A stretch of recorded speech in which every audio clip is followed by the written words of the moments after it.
Okay, let's go and get started. I've been screwing around with shuffling these decks probably quite enough now.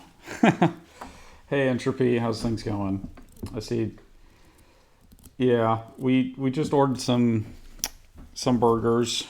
We had planned on actually making something for dinner, but the people we were going to have over to eat with us ended up having to cancel for now. So we ended up ordering burgers because we'll probably just make that tomorrow instead. Also, want to point out that there is a storm that was brewing all day long and it's still kind of rumbling in the background. So I'm hoping that we don't lose power and I have to cut the stream short. But yeah, I guess we'll see what happens. Hopefully, nothing too annoying. But tonight, due to all the stuff going on, um, I decided that the best thing to do tonight for a theme for the kind of the slightly less casual, since Sunday is kind of our learning day. Um, Wednesday, Thursday will be kind of the day to play something a little bit more complex. So today we're going to play four different Reanimator decks at the same time. So we have uh, different color combinations for each of them. Not as diverse as I would like in terms of color combination, but we have white, black, green with Nethroi and its not partner but companion Umori the Collector. And then we have a black, blue, green deck. So we trade white for blue with Muldrotha the Graves, Muldrotha of the something or other.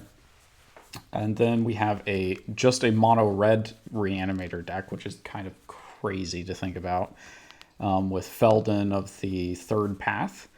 And then we have kind of maybe a more traditional Reanimator deck that's black white, and it has two commanders instead of one. It has partners Ravos the Soul Tender and Tymna the Weaver.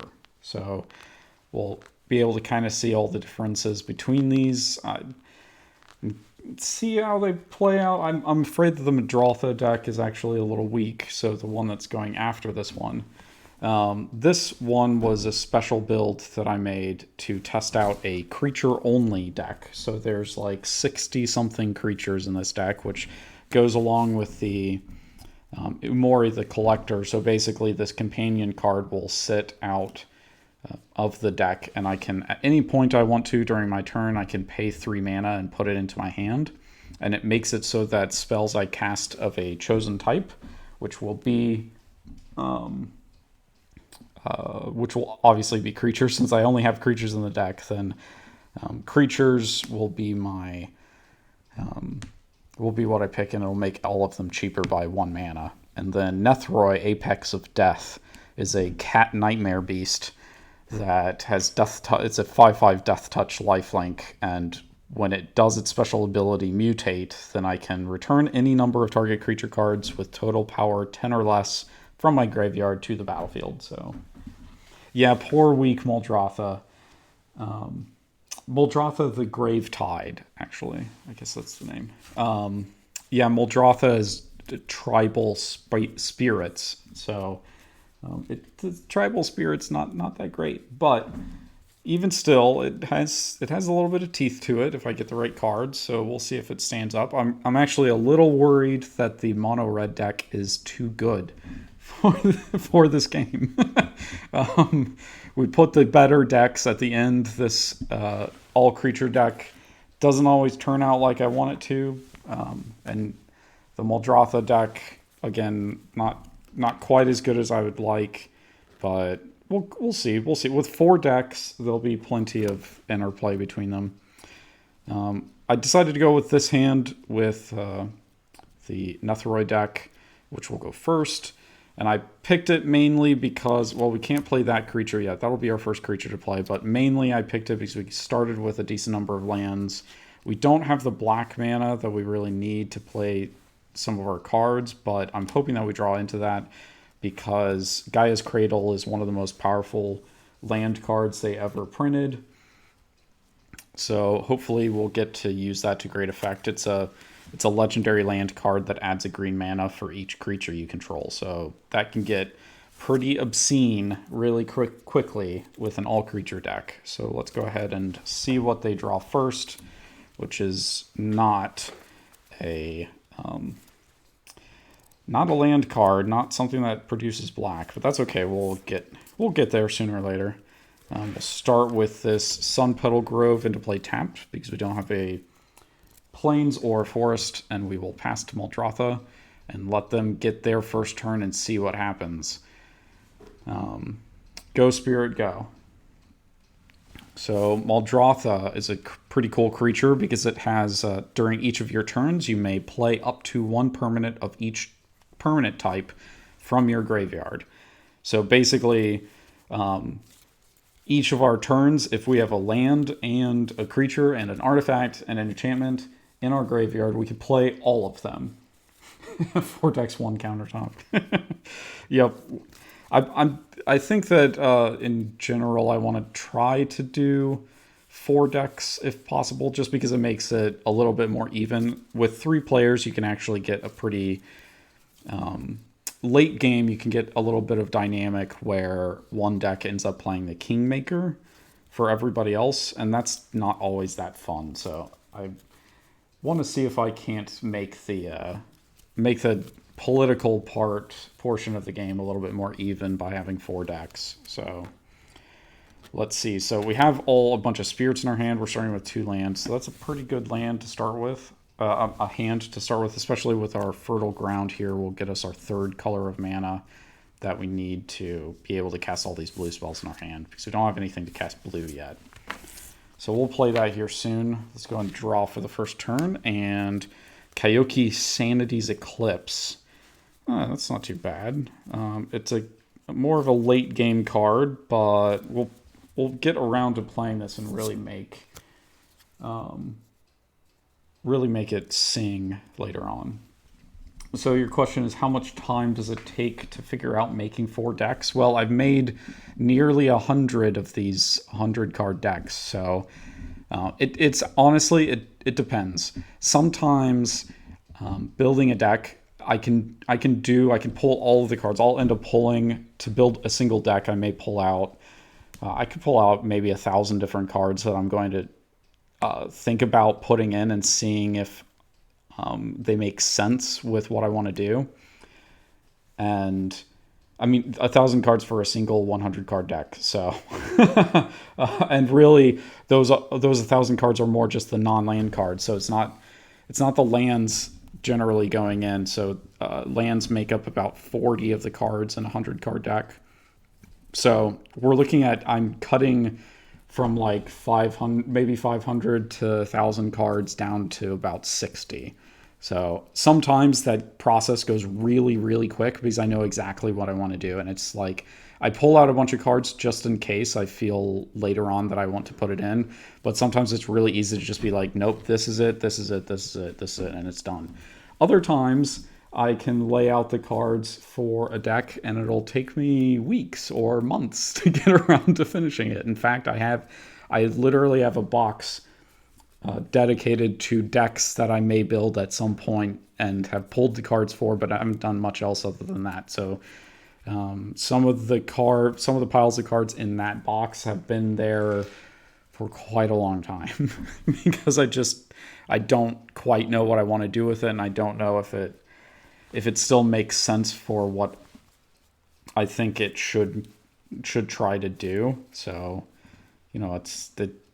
it really depends on what I'm wanting to try to make, just kind of based on inspiration. So we drew a card for our turn. We're going to go ahead and put Underground Tomb into play tapped, because if we don't, then we lose 2 life and we don't have anything to play in the first turn. So Entropy, we have like, I think 8 to 10 boxes of 8 to 10 5,000 count boxes filled with cards, and that's just the cards that don't go into decks. That's not including any of the decks. So if that kind of puts it into perspective. Okay, we're moving on to Feldon. Feldon is a little bit of a weird deck. It could go really quickly. It could go really slow. I don't really know quite yet. Oh, called Untapped. Rude. Well, I'm getting to do a lot of math too, so you're going to have to help me. Feldon of the Third Path is a 3-cost 2/3 creature. It has pay 3 mana, tap it, and put a token onto the battlefield that's a copy of a creature card in your graveyard, except it's an artifact in addition to its other types. And then it gains haste, and you sacrifice it at the end of the next end step. So, Feldon, so we're not exactly bringing creatures back from the graveyard. We're making copies of stuff that is in our graveyard. So it's a little bit different from sort of what true Reanimator is, because true Reanimator is bringing stuff literally straight from the graveyard into the battlefield. But it's very, very close. It acts basically exactly like any Reanimator deck does. It relies very, very heavily on Feldon being out. So our goal is probably going to be to try to get Feldon out as quickly as we can. And our other goal is going to be getting rid of these creatures that we have in our hand. So we have 2 huge creatures here, 6 and 7 cost card, and then we have Anger, which gives everything haste as long as it's in the graveyard. And to kind of help us out with getting cards into our graveyard, we have this Shifting Shadow enchantment that, let's see. Yes, yes, it's very much like Thriller. Shifting Shadow has enchanted creature as haste, and at the beginning of your upkeep, destroy this creature and then reveal cards from your library until you reveal a new creature card. And then you put the new creature card onto the battlefield and put Shifting Shadow onto it. So basically, Shifting Shadow is going to slowly, one by one, pull all of our creatures out of our deck and put it into the graveyard so we can make copies of it with Feldon. So this is a really decent starting hand. It doesn't have quite all of the cards we want, but it's very, very close. So another mountain, that's not too bad. So we'll go ahead and play that and then pass the turn.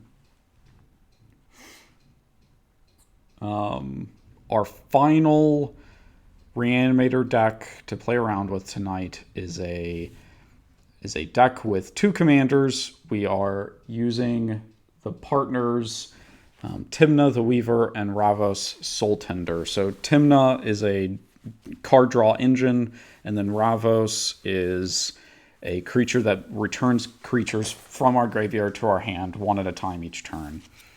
And I paired them together because this particular Reanimator deck is essentially has almost only legendary creatures. So we actually have 3 different legendary creatures in our hand right now. So yeah, my goal was to put in as many of legendary creatures as possible into one deck. So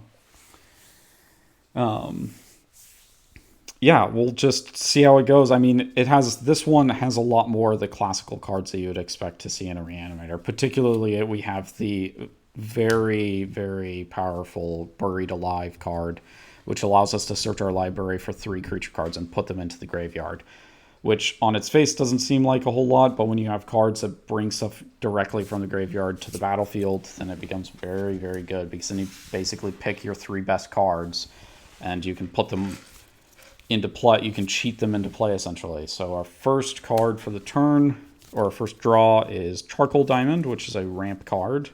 It costs not too much, so we will put it into our hand and go ahead with let's go ahead and do a Plains for our first turn. So now we're getting going. Now we got a game. Nethroi can begin the next turn, so we will untap, upkeep, draw. We will get, Murmuring Bosk. There you go. That's the mana that we wanted to see. So we are going to our black mana, I mean. So we're going to go ahead and put Murmuring Bosk into play tapped. We could have it come into play untapped if we had a Tree Folk in our hand, but we don't, so we're kind of okay with that. We will pay 1 green and put our little mana producing creature here, Jiraga Tree Speaker, which we will do something with next turn. Once we can untap and level it up. So Jiraga Tree Speaker is a creature card that has a number of abilities that if you pay some mana, you can level it up, kind of like just like kind of any RPG type thing. So if we level it up 1 to 4 times, then it can tap for 2 mana. And then if we level it up the 5th time, then every elf we control can tap for 2 mana. So we probably won't power it up that much. We probably just want the regular ramping ability, but that's fine. I would like to put points into strength, and it does get a little bit tougher. Its butt gets bigger, its toughness does, but unfortunately that's about all that it really gains in power, unfortunately. We will draw for the turn Shade's Form. Not too bad. It's an enchantment that allows us to pump the creature it's enchanting, but then when the creature is put into the graveyard, you return that creature to play under your control. So what we'll do is we'll get Muldrotha out, we'll put Shade's Form on it, and then if somebody kills Muldrotha, then Shade's Form will put it back into play, and then Muldrotha can actually just recast Shade's Form from the graveyard. So before we do that, let's go ahead and play our swamp for the turn. We'll pay 2 mana and enchant our swamp with Fertile Ground. So this enchantment Fertile Ground is enchant a land, and then whenever enchanted land is tapped for mana, its controller adds 1 mana of any color to your mana pool. So yeah, right? Infinite Muldrotha. That part of this deck is really strong. The stuff that you can do with Muldrotha is really, really strong. But the creatures that we're going to be returning are not very strong. Now, I say that, I mean, I do have a 6/4 in my hand, but we have a 1/1, a 1/2, and a 1/1. So these guys, they're not like super strong here. So we'll just have to hope that they get us to the finish line. Now let's go around to Feldon, and I'm kind of, if we get too quick of a Feldon, then we may have to do a second game and maybe pull Feldon out of this equation. Okay, Sword of the Animist. So thankfully we're not zooming yet, but Sword of the Animist does get us somewhere. So we will pay a swamp or another mountain, and then we will play Sword of the Animist. The Sword of the Animist is an equipment, so you can put it on, you can attach it to a creature, and that creature will get +1/+1, and then whenever it attacks, you can search your library for a basic land card, put it onto the battlefield tapped, and then shuffle your library. So that's how we'll get a lot of ramp in our mono red deck that really shouldn't have any ramp, but somehow does because of these types of cards. Turning over to Tymna and Ravos, Legendary Reanimators, we draw Westvale Abbey. That's a really cool one. So it's a land that can make little tokens, but then we can, if we have 5 creatures, we can sacrifice it and turn Westvale Abbey, this land, into a indestructible demon. That's on the backside of the card. I don't know if you've seen this, Entropy, but they did some cards where they have a front face, and then they also have a back face that's also a card. And so some of them can like flip back and forth and have different effects on each side. So that's a really good land to have, but I think we want to go ahead and play a swamp. We'll pay 2 mana and put this Charcoal Diamond, which taps for a black mana. We'll put that into play tapped. And then we will You know, they actually introduced those double-sided cards in a horror set. So it had like, it was a set that had a bunch of vampires and werewolves and demons and zombies and stuff like that. It was actually a really cool set. I really, really liked that set. It introduced a lot of pretty cool things to it. I kind of wish that the werewolves actually, unfortunately, turned out not as great as I would have liked, and they never really. Well, they may have fixed it now because they released another set that's set in the same, part of the universe or multiverse, so to speak. But oh well, we'll see. Okay, untap, draw a card. It is Chittering Harvester. That's not too bad. It's another. It has the same ability to mutate like our commander does. And which I'll explain once we get once we get closer to actually utilizing that stuff. But Chittering Harvester has, when it mutates, each opponent sacrifices a creature, so that's pretty good. Let's go ahead and play our Gaia's Cradle. Then we will... I think we'll just go ahead and add... Actually, let's do it like this, just in case. We will...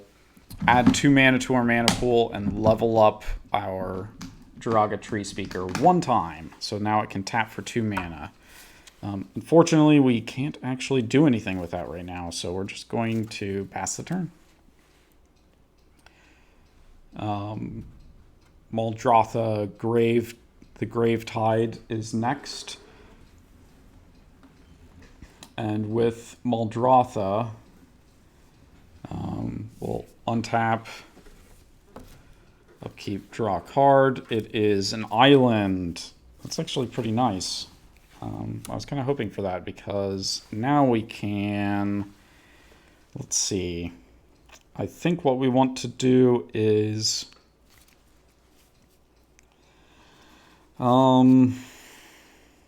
I think it makes sense to go ahead and tap 1 blue. We'll play Dreamcatcher. So Dreamcatcher is a 1/1 blue spirit with whenever you play a spirit or arcane spell, you may sacrifice Dreamcatcher, and if you do, you draw a card. And that's exactly what we're going to do. We're going to tap this swamp that's enchanted with Fertile Ground, add ourselves a blue mana with it, and then we will play Floating Dream Zabura, which, when it's put into the graveyard, I draw a card for each Zabura put into the graveyard from play this turn, and because we cast a spirit card, I'm sacrificing the Dreamcatcher to draw a card, and it is Rattle Chains. So when it enters the battlefield, target spirit gains hexproof until end of turn, and you can cast spirit spells as though they had flash. So that's pretty nice. I think that's it. We're still trying to get up to our 6 mana threshold to be able to play Muldrotha, and then we can start going to town with different things, especially with the other card that we have in hand, Inane Death Aspect. When Inane Death Aspect comes into play, you may search your library for any number of spirit cards and put them into your graveyard. If you do, shuffle your library. So we will essentially just find all of our best spirit. Once we play that, after we get Muldrotha, we'll find all of our best spirits, we'll put it into the graveyard, and then Muldrotha will slowly bring them back from the graveyard one at a time. So we're 2 mana shy of that. Drawing an extra card hopefully will help us kind of dig a little bit until we can get the extra mana we need. So turning to this Feldon deck, we are going to draw Sundial of the Infinite. That's actually...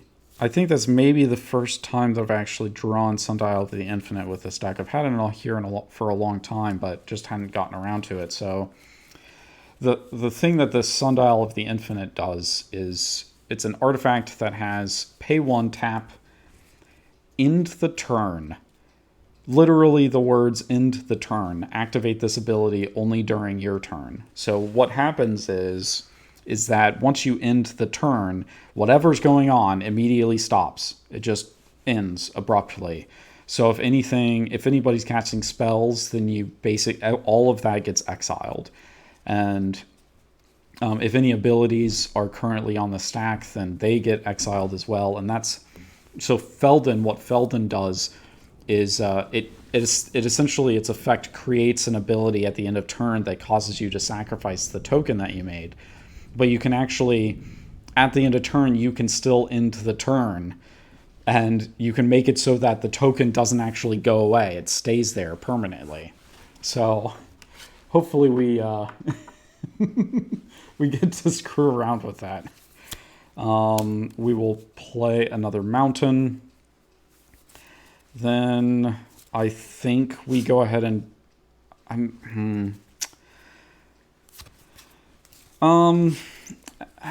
me go ahead and actually say, let me think. Yeah, I'm going to go ahead and just play the Sundial of the Infinite now instead of playing Feldon, because I think that the next turn we're going to just... We don't have anything in our graveyard to take advantage of Feldon yet, so there's not really much of a point in getting him out and making him vulnerable and not getting any use out of him. So we're going to go ahead and leave him there in the command zone for now. We will then pass to Tymna the Weaver and Ravos with the legendary Reanimator deck. So untap, upkeep, draw a card. Golgari Thug. Nice. Nice. That's actually... So this guy, when he dies, we can put a creature card from our graveyard on top of our library. But more importantly, his ability is that if you would draw a card and this guy's in your graveyard, you can instead put him from the graveyard and back into your hand. And when you do that, you then put the top 4 cards of your library into the graveyard. So it'll help us drive our Reanimator strategy by having that. First, though, let's go ahead and we'll play another land. We will tap 3 mana and cast Tymna the Weaver from our command zone, because Tymna will allow us to start drawing cards slowly, but we'll get... It's basically whenever you deal combat damage to a player, you can pay life equal to the number of opponents that you damaged. And for each one, you draw a card. So you lose that much life and you draw that many cards. Pretty cool. And we got some openings to get in and attack people with, probably. So let's spin around back to the deck we started with. Nethroi, I mean, through a forest. Okay, so let's see what we can do. We could arguably screw some people up a bit. I'm wondering if we want to do that or not. We can also destroy an artifact.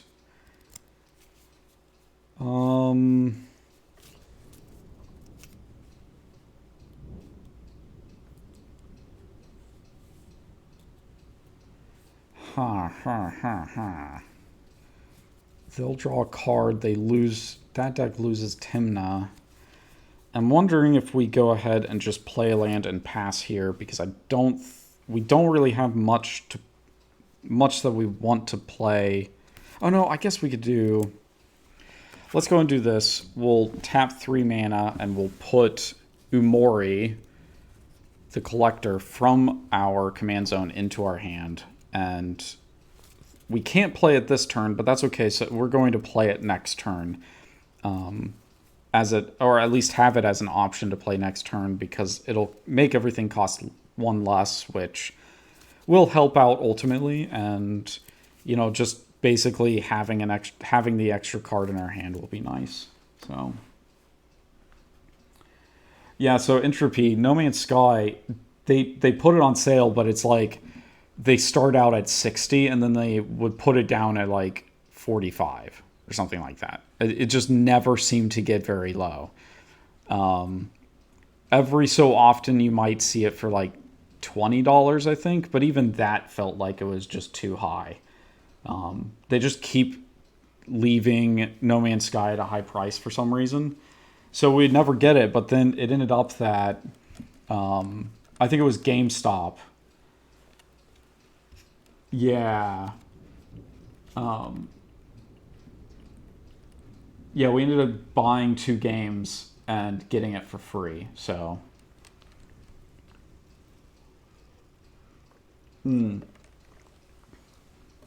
well, if you decide to get Sekiro, I hope you like it. I think that because of the style of the gameplay, I like it a little bit more than Dark Souls 3. But it's a game that makes me just frustrated to play. I'm decent at it. Like, I'm not great by any stretch of the imagination, but I just, I don't know. It makes me frustrated at times. There are like the mechanics I like a little bit more than Dark Souls 3, but at the same time, the mechanics feel like they're not always very fair. And that makes me frustrated. So, I'm going to untap, draw a card. It is a land. Perfect. I mean, it's still not quite enough. We still want more lands, but that's fine. We will go ahead and put our Woodland Cemetery into play.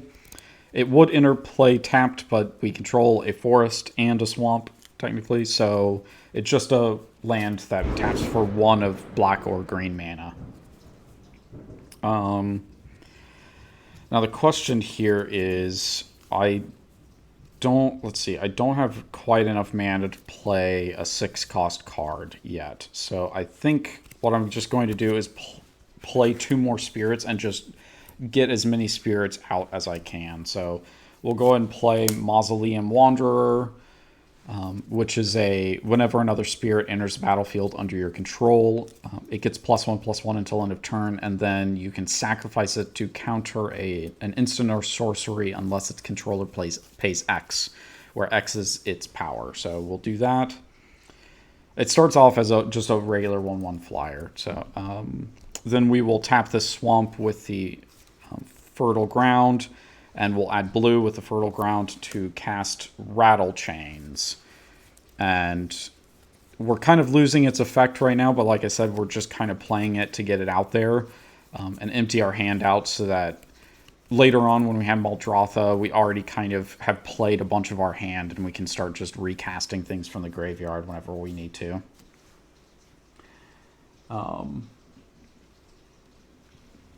From there, we don't really need to attack because we only can attack with 1 creature, so we're going to hold back again and just pass on to the Feldon deck. And Feldon is going to untap, draw a card, and it is Twin Flame. So Twin Flame is a card that makes copies of creatures you control, so we're going to hold on to this for probably most of the game. And then at the very end, once we can win, or once we can be assured of victory by using it, we'll play it and we'll just dump a bunch of mana and make a bunch of copies of creatures. So for now, we will play our 4th mountain, pay 4, and play Anger. I think that, again, I don't really want to attack because I have this Shifting Shadow in my hand, which I can play and start setting up a cycle of getting out big creatures from my deck. So I'm going to go and just hold off here. It also means that I can I've put up a blocker for Tymna the Weaver. So Tymna will kill Anger, but will kill Tymna back. So we probably will dodge the attack this turn, which will be helpful. So looking at the legendary Reanimator deck, spin, spin, spin. Untap, draw a card. It is Cheshire Ancestors Apostle. Interesting. So it's a 4-cost 2/2 flyer with whenever you cast a historic spell, which historic just means artifact, legendary, or saga, then you return target creature card with converted mana cost 3 or less from your graveyard to the battlefield. So this is a kind of small creature Reanimator card. Let us play Westvale Abbey. And then we will... we're going to go ahead and play 2 different cards. We're going to pay 3 mana and play Torborax, Hope's Demise, which is a 2/2 flyer for 3, Demon Cleric. It has lifelink as long as you have 5 or more +1/+1 counters on it. And then whenever a non-token creature you control dies, put a +1/+1 counter on Taborax. If that creature was a cleric, you can also draw a card, and if you do, you lose a life. So he's going to see a bunch of our creatures die and presumably get a lot stronger, and also maybe draw some cards because Tymna herself is actually a cleric. So that's a good... that and Teshar, the card that we just drew, the other turn, is a cleric as well. So we do have some clerics in the deck to take advantage of that. The other card is going to be Golgari Thug, so that we have just a regular kind of blocker to give Torbrax some power when it dies, and also start setting up our reanimation. After that, we will take first blood for the game by swinging with Tymna at the Nethroi deck. Nethroi doesn't have any blockers whatsoever. We can kind of turn here and see that just has the Jiraga Tree Speaker tapped. So we get to deal 2 commander damage, and then, let's see, we deal 2 commander damage, taking them down to 18 life. Then we will gain 2 life, but then lose a life. So let's do this and this. So we would be at 42 with the lifelink that Tymna has, but because we're paying a life to draw an extra card, we lose 1 of that 2 life, and we drew Windbrisk Heights. It's a pretty nice land card. We'll probably play it next turn, so...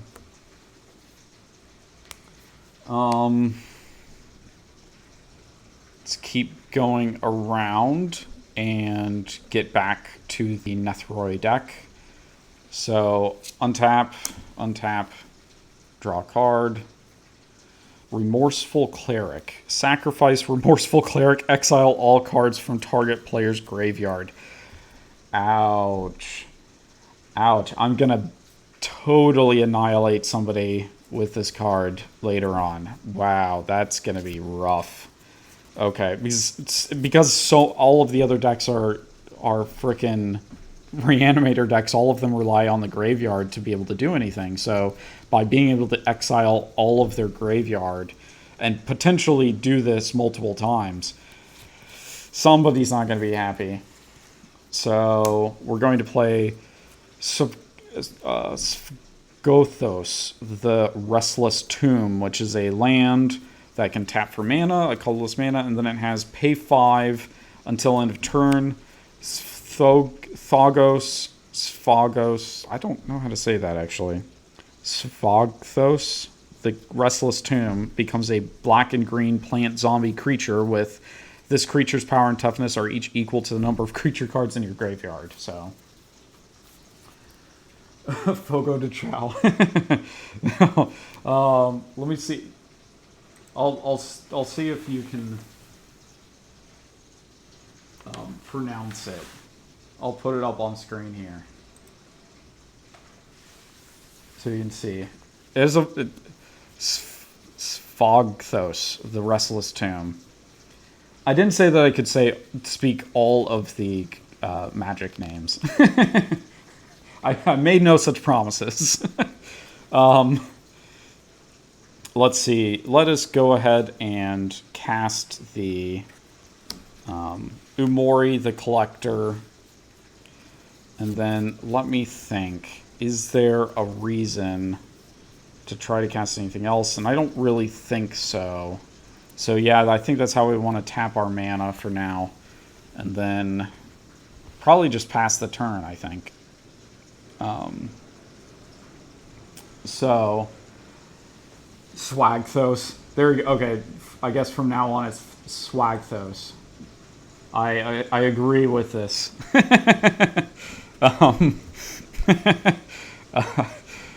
Muldrotha is next. I'm really hoping that we draw our land and we can start reanimating things really easily, but I don't know. Let's see. It is a land. Awesome. Grim Backwoods.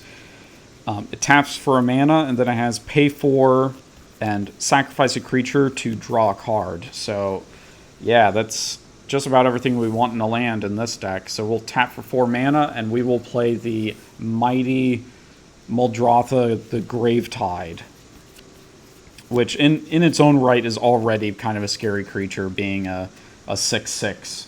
So that's always nice. Let's keep rotating around. Get back to Feldon, because we don't have any good attacks over here on this side.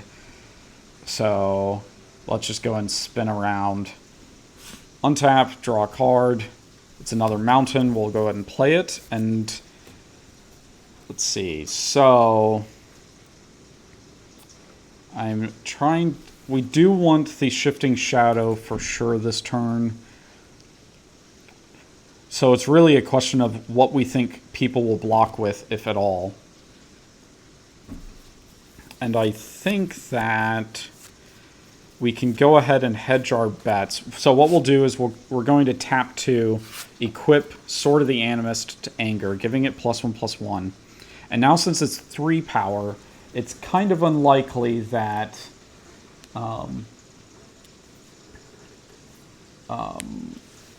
it's fairly unlikely that the Legendary Reanimator deck will not block. Or, well, if they block, they'll block with just Golgari Thug and not kill Anger, which is what we want, because arguably they could kill Anger this turn. I don't really want them to, because I still want to do things this turn.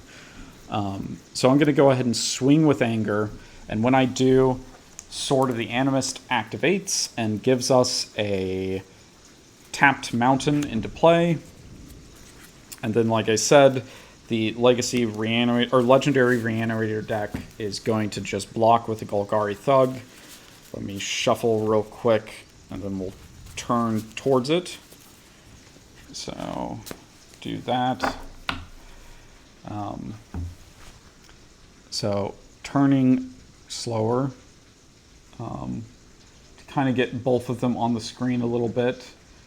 So over here, Golgari Thug is going to block the 3/3 Anger and get put into the graveyard, which is what they want. And I am going to pay 3 and put Shifting Shadow onto Anger, so that at the beginning of our next turn, we'll get a new creature instead of Anger. And we also got to ramp, so that's good.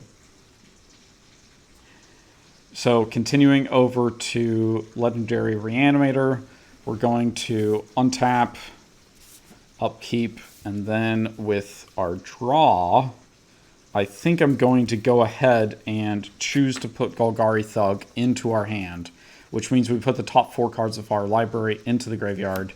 We put Elish Norn, Grand Cenobite, Magus of the Balance, Loyal Retainers, and Vampiric Rites. So 3 creatures, 1 enchantment. That's a really good dredge for us.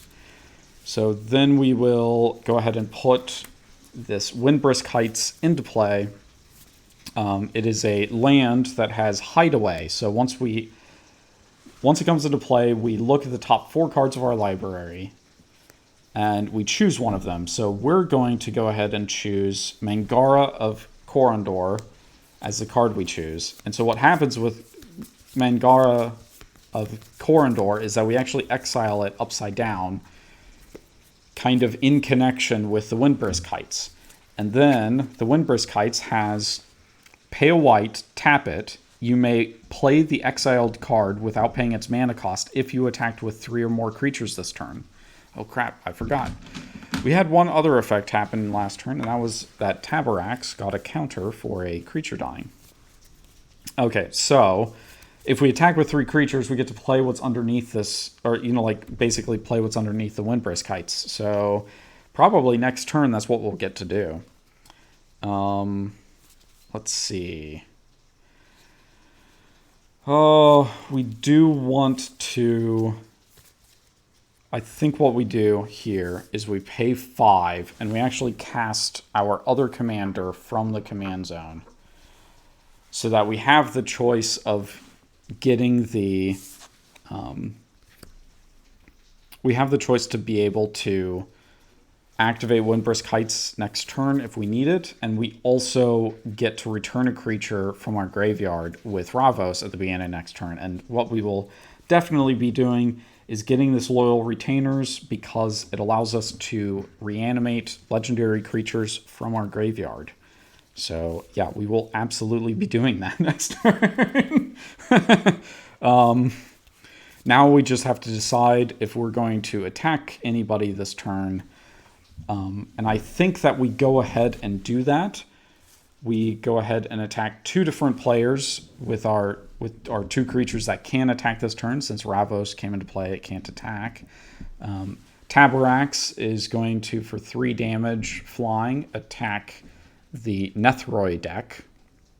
And then Tymna, actually this is a 4/4 because Ravos gives it +1/+1. So our Tymna is going to go after Feldon for 3 damage, taking it down to 37 and gaining us 3 life. So let's go ahead and count that. So that's 20 and 37. And then Tabarax deals 4 damage to Nethroi, putting it down to 34 life.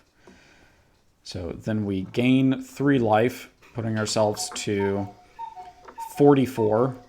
And then because we attacked 2 different opponents this turn, we're going to go ahead and pay 2 life, going to 42 to draw 2 cards. And we drew Sanitarium Skeleton and Kuro Pit Lord. Unfortunately, that did not put us over the hand limit so that we could discard something. So we will go ahead and just pass the turn now. So Nethroi gets to go next, and we're going to have to start figuring out. We may have drawn a little bit too slow of a hand with Nethroi to be able to get into this game, I'm afraid. At least Muldrotha actually got creatures out and even got its commander out, but we don't have anything in our graveyard right now, so we're going to have to figure out what we're doing. Drew another land, so that will be helpful getting us to this 9-cost card that we have. It's technically 8, but we're 1, 2, 3, 4, 5, 6, 7. No, wait. No, let's see. 1, 2, 3, 4, 5, 6, 7, 8. We actually do have enough to play it. Ooh. Ooh. Ooh. Ooh. Ooh. I'm a little excited about this. This 9-cost card, he's pretty good. Shambling Vent. Yes, I know. A bit of quick counting there. So, Umori reduces our... No, let's see. So unfortunately, we have... No, wait, I guess we can't. Let's set this up. Yeah, okay. This is what we're going to do. Yeah, I'm pretty sure I know which creatures I'm going to pick. So, Umori reduces the cost of cards by 1. Creature cards specifically. That's what we've chosen. So, that's kind of a 1 cost right there. Duraga taps for 2, so that's 3. This is 6, 7. I guess actually we don't need to tap this. We can just do 8 here because Gaia's Cradle taps for 2. So 1, 2, 3, 4, 5, 6, 7, 8. Oh, I guess no. We need the 9 because I'm trying to double count Umori. So that's the 9 that we need. So that's all of our mana. It allows us to play Apex Altasar. So Apex Altasar is a 9-cost 10/10 creature. When it enters the battlefield, it fights up to 1 target creature you don't control. And then whenever it's dealt damage, it fights another creature that you don't control. So basically, each time it fights, it gets dealt damage. And then when it gets dealt damage, it fights a new creature, which then deals it damage, allowing you to fight another creature. And you just keep doing that until you kill a bunch of creatures off. So we're going to first deal 2 damage to Ravos Soul Tender. And that's going to prevent the legendary Reanimator deck from being able to get Loyal Retainers this turn, allowing us 1 more turn so that we can play this Remorseful Cleric and exile their graveyard so they can't do anything. Then we're going to, let's see, we want to deal, well, okay, so we fought once. That actually puts a counter on Tabarax. So Tabarax is a 4. Let's see. So keeping track of this, Altasar has taken 2 damage. We have 8 damage left, so that's what we can't go over. So let's see. Let's go ahead and kill Tabarax. So now we've taken 6 damage to kill Tabarax. So now Tabarax is dead. Into the graveyard with you. Then Apex Altasar is going to fight the Anger card over in Feldon's side of the field to deal. So Altasar will take 3 damage from Anger, but then Altasar will deal 10 damage over to the Anger and kill it. So now the Feldon deck won't get the Shifting Shadows ability. And then finally we have one, we can fight one more creature. We have one more toughness left that we can eat. So Apex Altasar is going to fight Muldrotha, the Gravetide, and deal 10 damage to it. And Muldrotha will deal 6 damage to Altasar and kill it. So now we got rid of like 3 different people, like each of the players got their strategy kind of ruined by one card because it was a very, very angry dinosaur. So Muldrotha is dead. I think what we do is actually... No, I think we want to leave Umori, the Collector, untapped, because otherwise we could attack with it against the legendary Reanimator deck in retaliation for bringing us down to 34 life, but it would just leave us open to getting attacked back and Tymna drawing a card, and we don't really want that, so we'll just leave Umori untapped and keep it up as a blocker. So moving over to the Muldrotha deck, we got our 3 puny spirits, unfortunately. And now we need 2 more. Let's see, did we want to do that? Yeah, we wanted to do that with Muldrotha. Unfortunately, we need 2 more mana to bring Muldrotha back. Oh, untap, draw a card. And that's 1 of our mana. And then we are actually going to... Let's see. Let's do... That's 3, 4... Let's see. Yep, there we go. So we are going to activate Grim Backwoods for 4 mana. And that's this guy, because the Fertile Ground will add 2 mana to our mana pool. And we don't really care about what color our mana it is, because we have all the colors that we need to activate Grim Backwoods. We will sacrifice the Floating Dream Zubaru to draw a card from Grim Backwoods' ability, which was Urza's Incubator. Interesting. But then also, because Floating Dream Zubaru got put into the graveyard, we actually draw another card. So we got the land that we need for next turn for sure to recast Muldrotha. So that's really good. And then this Urza's Incubator is a 3-cost artifact. And we can choose a creature type, and then those creatures will cost 2 less to play, which will be very good for our really costly... we're not going to use it for Muldrotha, surprisingly. We're going to use it for all of the spirits in our deck, because we just have so many that we'll want to play. And in fact, if we wanted to, instead of playing Muldrotha next turn, we could arguably play Urza's Incubator and then go ahead and shoot off one of our bigger spirits. So that may be something to consider next turn. For now, this is all we'll do. Because Feldon was across the table, I didn't get rid of the Anger card that was over here, but technically Anger and the Shifting Shadow is put into the graveyard. From the other turn, we will untap, draw a card. Scuttling Doom Engine. Such a cool name. Scuttling Doom Engine is a 6/6 creature for 6. It can't be blocked by creatures with power 2 or less, and when it dies, it deals 6 damage to target opponent. So let's go ahead and put that into our hand. And then we will... I think it's go ahead and safe to say let's put Wormcoil Engine into play. Wormcoil Engine is a 6/6 Death Touch lifelink for 6, and when it dies, you put 2 different 3/3 creatures into play, one with Death Touch, one with lifelink.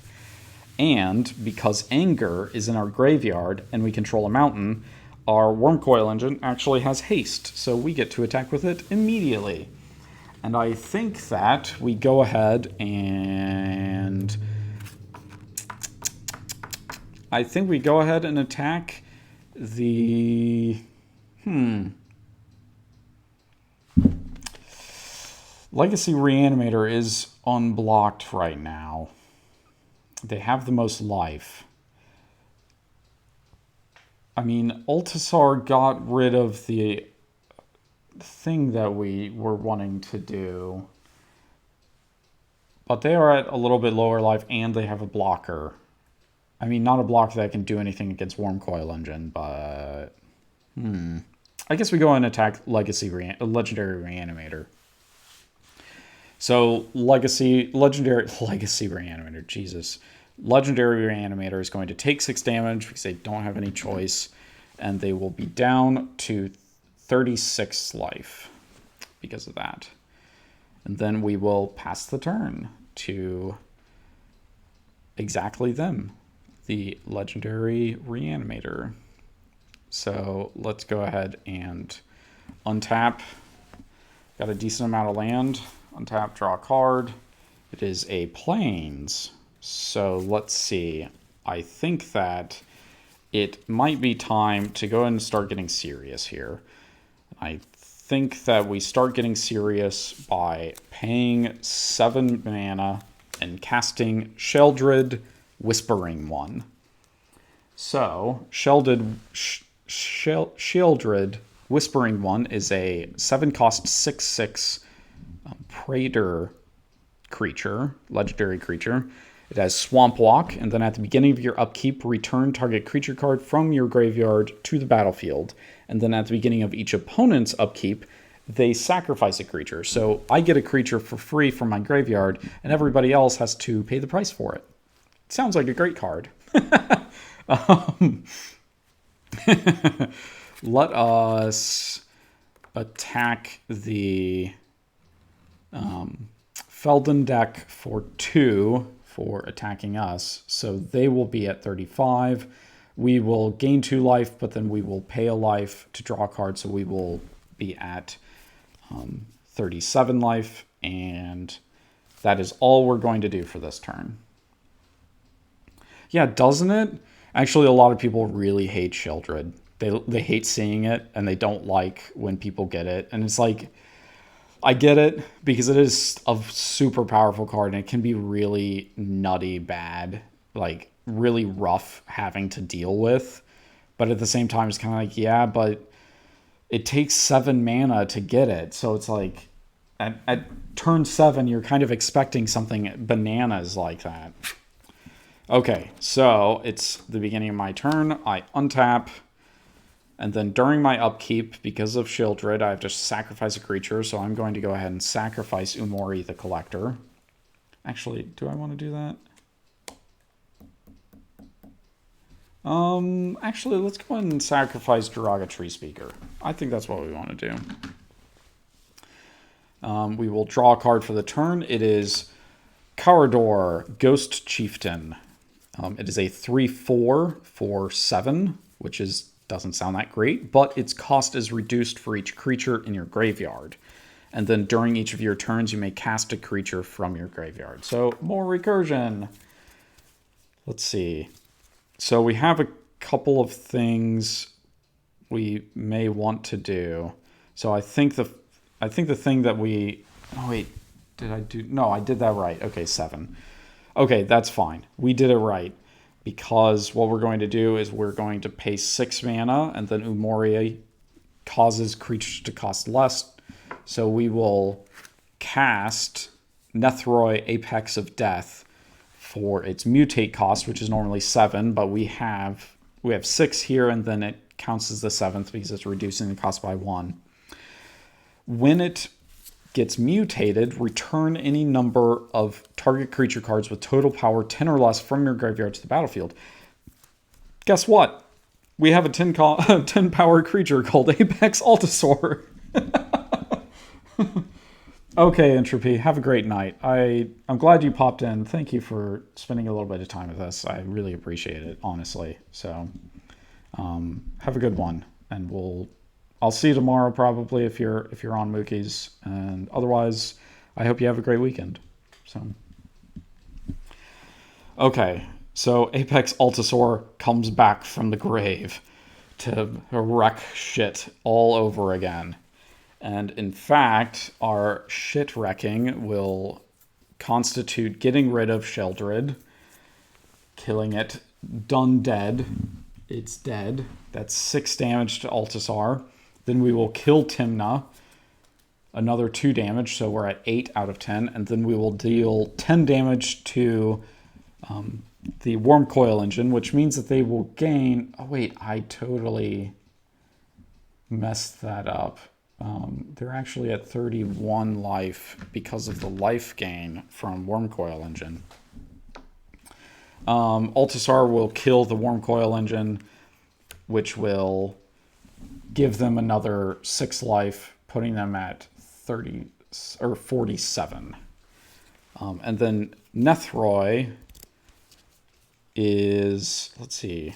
Yeah, let's go ahead and do this. So Nethroi is a 5/5 Death Touch lifelink. We're going to go ahead and attack the Feldon deck for 5 damage, and they're going to block with their Death Touch copy of the Wormcoil Engine. Let's go ahead and get a like a worm card here. I know actually, no, wait. I actually do think I have some of those available. I just have to turn this a little bit and see. I think maybe it's right in here. I think our coil cards are right here. Let's see. I thought they were. Harm to harm. They're not this one, are they? I don't know. Let's find out. I know that I have some Wormcoil Engine stuff around. It's just a matter of finding it.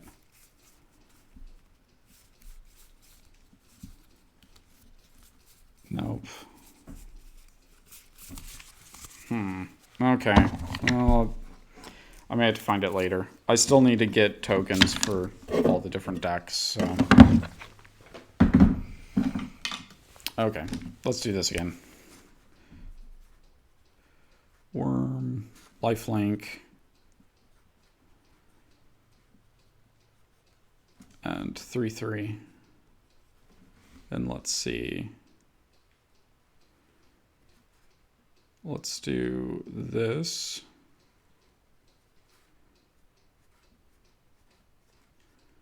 Give it little pincers, I think. Pincers are good for these worms, right? 2 little eyes and maybe like a little tongue kind of sticking out. Okay, there we go. That's our lifelink worm that survived. So Nethroi is going to die, and so is the Umori, the collector that was on it. They're going to go just straight to the graveyard, and that'll be that for the turn. So I don't have any creatures, but Corridor is going to change that very rapidly. Rotate over to the Spirits deck. And Spirits are going to untap.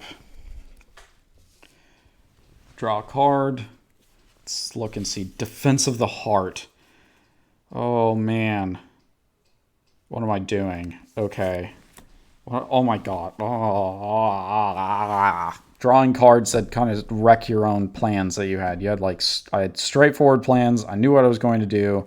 And now I have no freaking idea. Because Defense of the Heart is such a good card that messes with all of that.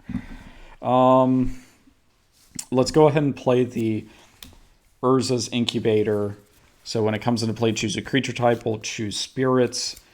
They'll cost 2 less. And then we will pay 4 mana. Do we need... No, we only need 1 green, so that'll be the fertile ground here. 4 green, or 4 mana, 1 of them green, for Defense of the Heart. During my upkeep, if one of your opponents controls 3 or more creatures, sacrifice Defense of the Heart, search your library for up to 2 creature cards, put those cards into play. So that's going to get us some of our best spirits out onto the board if anybody dares to get too many creatures out. So, shifting over to Feldon. Again, we have our little worm guy. Our worm coil engine is dead, but that's okay because we're going to do some of our own reanimating now. So we untap, draw a card. It is Tuk Tuk Scrapper. We could do something with Tuk Tuk Scrapper, but I think that's safe to say that the smartest play is to go ahead and just wreck with copies of Worm Coil Engine. So we are going to tap 3, and then because Feldon has haste, we are going to pay 3 more, tap, make a copy of Worm Coil Engine. Technically, this is just a token copy. It's not actually in existence. I mean, like, it doesn't actually bring the card back. We're just doing this for simplicity's sake. Then we will swing. Yeah, let's go ahead and swing with these. So,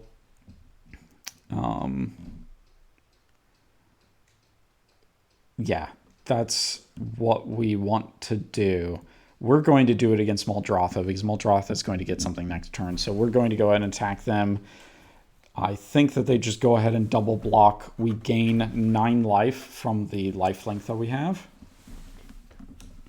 And that puts us to 56 life. And then at the end of the turn, I sacrifice the Worm Coil Engine, the token copy that we have, and it actually creates 2 new worms. So the Defense of the Heart will activate, but we're okay with that, basically, because we're just going to start making copies of Worm Coil Engine every turn, and there's just nothing... It's going to take a lot to overcome that. So Worm, Death Touch...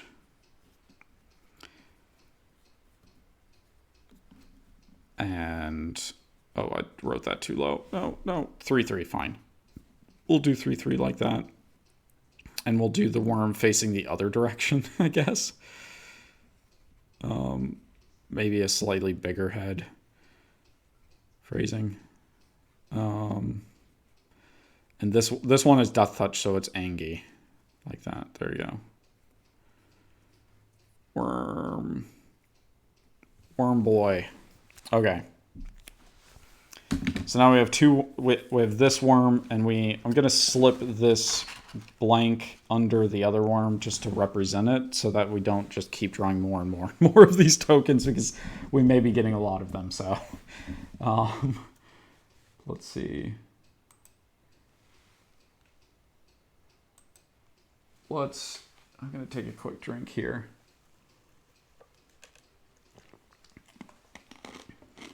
Okay. So that's our turn.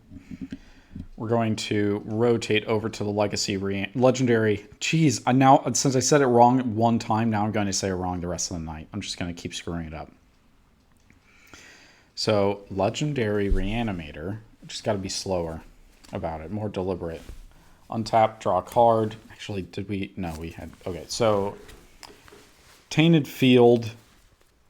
Let's go and play that land. It just, if we control a swamp, then it taps for either color or mana. So that's pretty good.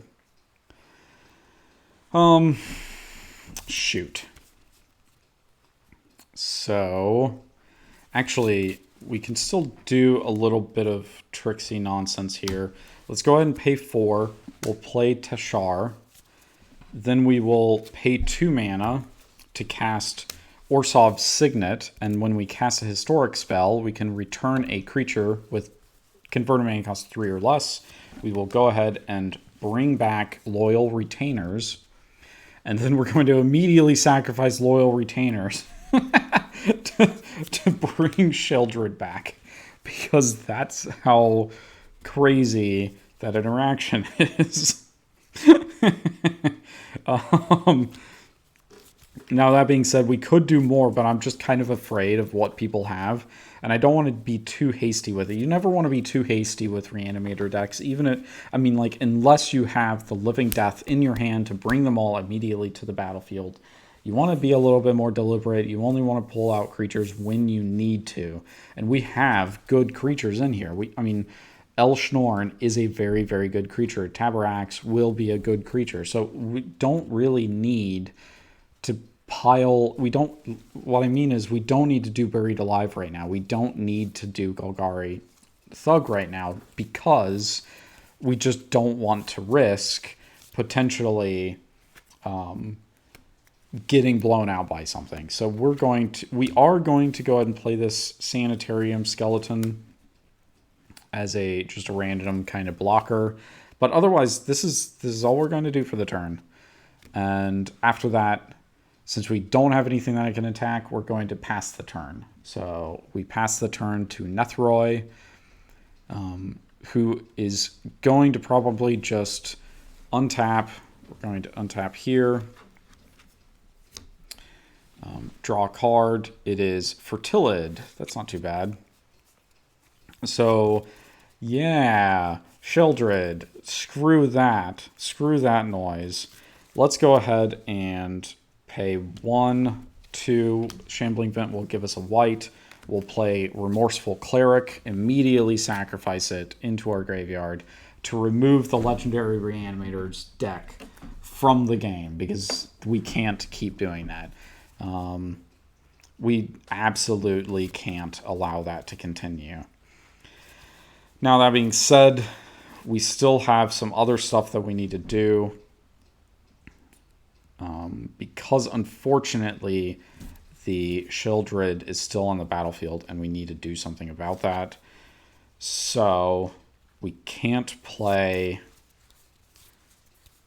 Let's see. Actually, I'm going to reverse what I said with the mana. I'm going to instead tap this mana for it, because I'm going to cast Cadaver Imp like this, so that I still get a blocker for the turn. I return something from my graveyard.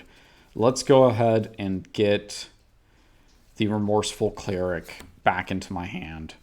Because basically, I'm afraid that somebody has some kind of graveyard removal. I don't want them to play it on me and prevent me from being able to remove their graveyard.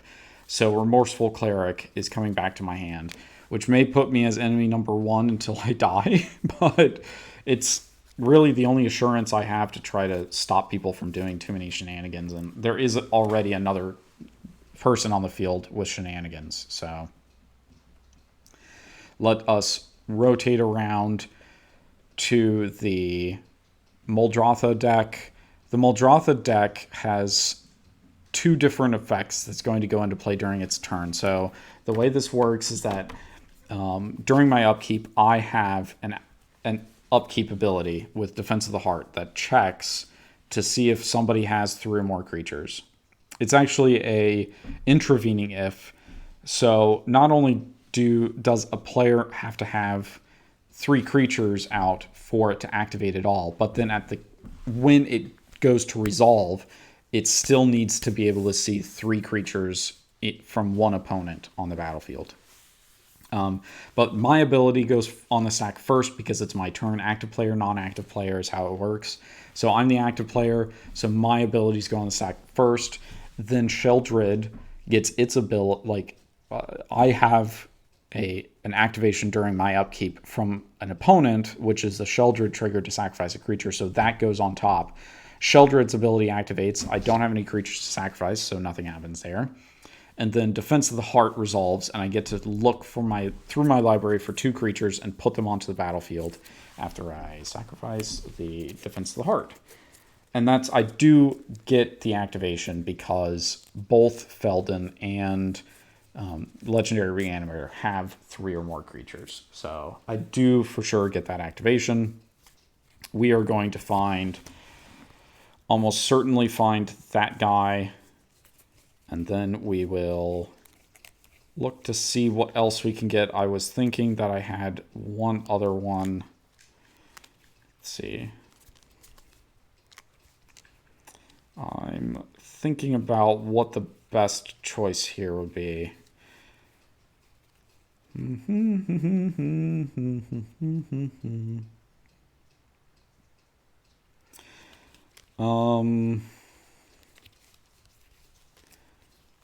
Let's see. Do we want Sire of the Storm? It does seem like a good choice.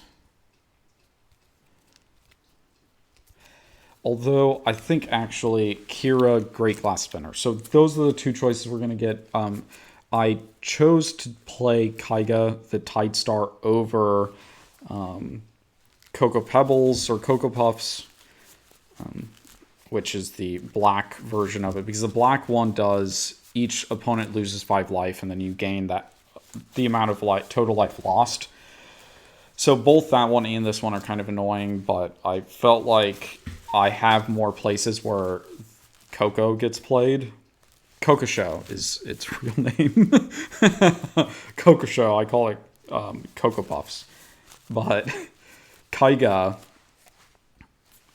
when it dies, you gain control of target creature. So we absolutely want that. We want control of the Sheldred that's over there. And that's a permanent gain control. That's not like a until end of turn gain control. It's a permanent one. The other thing that we got is Kira, Great Glass Spinner. It's a 3-cost 2/2 flying spirit that has creatures you control have, whenever this creature becomes the target of a spell or ability for the first time in a turn, counter that spell or ability. So it does kind of mess up our plans for the Shades form that's in our hand, but we can still actually get that through by casting it, and then casting it once, it gets countered, and then we cast it a second time from our graveyard. But the reason I'm doing this is to protect Muldrotha when we cast it, because it means that we don't lose out on the. We have a little bit of protection for Muldrotha for it to get around back to our turn. So let's go ahead and do that. We have the 1, 2, 3, 4, 5, 6, 7, 8 mana. We're going to go ahead and tap that. We have mana of each color, so we're not really concerned about the mana costs here. Muldrotha comes into play.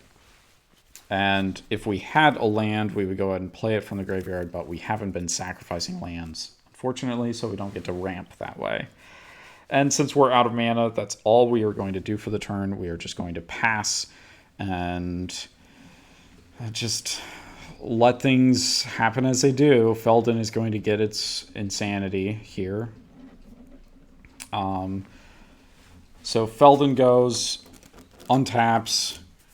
During the upkeep, I have to sacrifice a creature. We're going to sacrifice one of our 2 lifelink creatures. Draw a card for the turn. It is a mountain, which we will go ahead and play. Then let's see what we can do. So we need 3 mana for sure to activate Feldon. We probably want 1 more mana to activate Sundial of the Infinite. So that leaves us 2 more mana to equip the Sundial of the Infinite. We are going to go ahead and do... Oh, wait. So 3, 1, 3. There we go. So do we have anything for 3 in our hand? No, not really. So let's go ahead, and while we still can, we're going to tap 3 mana, tap Feldon, make a copy of the Wormcoil Engine. We will pay 3. Actually, now that we're planning on using Sundial of the Infinite this turn, we only needed 2. I need to stop doing that. We will shorthand this to Wormcoil. 6/6. Death Touch, Lifelink, and then we will. Oh, I don't know. How do we want to draw this? I don't know. Let's see. two-headed worm? I am very original here. Don't question.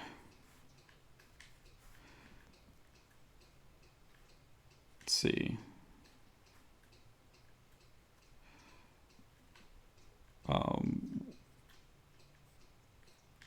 Worm like this. There we go.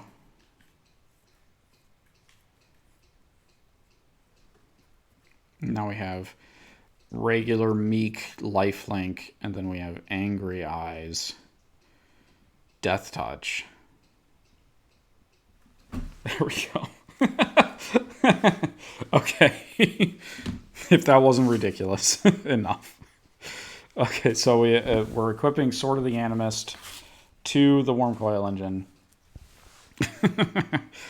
Then let's see. We want to leave up the Death Touch worm token that we have, because we'll use that against Sheldred, I think. So let's go ahead and attack with these. That's a good question now. Shoot. Because we could kill Kaiga of the Tide Start. They're just going to take Sheldred. I guess Sheldred would then lose out. But Sheldred would still be out, which I don't really like.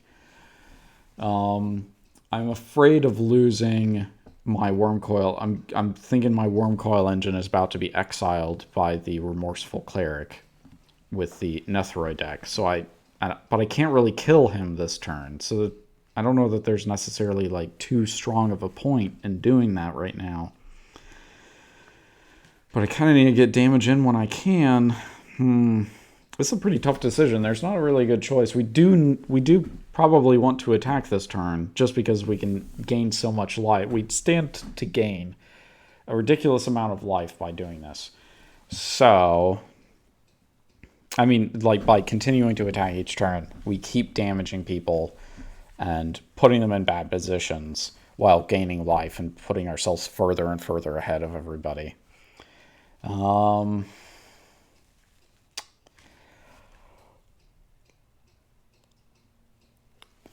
For sure we're gaining 10 life. So let me go and do that. So we're at 66 life now. Let's set those with two 10-sided spin downs. Just two 10-sided dice here. So let's see.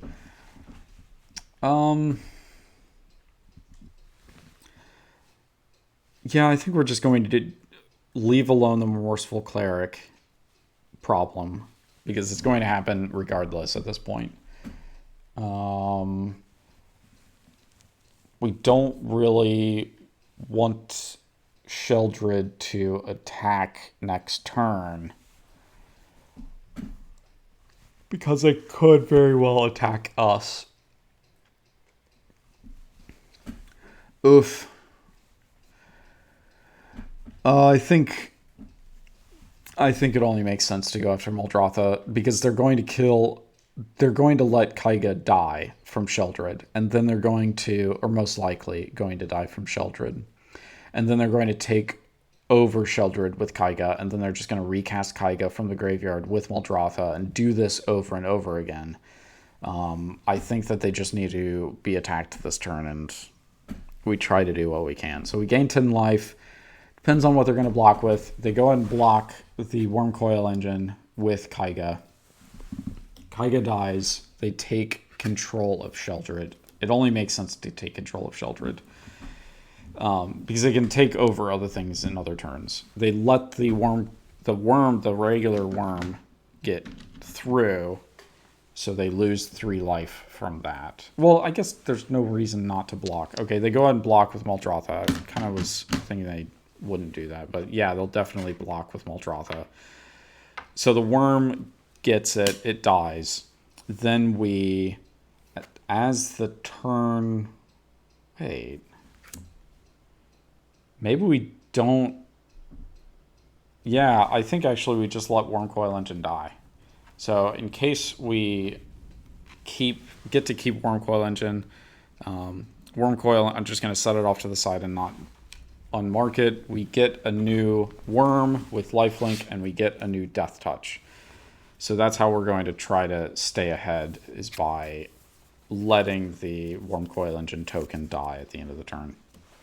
Instead of, because we could keep the Wormcoil Engine token, but that doesn't really do us much good. And now we have more than one blocker with Death Touch, so I think that's a good idea. I think that's a better idea, is what I should say. So let's turn to Legendary Reanimator. They're going to untap, draw a card. Drana, Calastria, Blood Chief. Let's see. What do we want to do?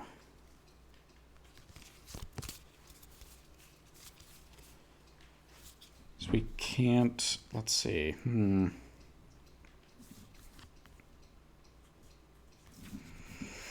I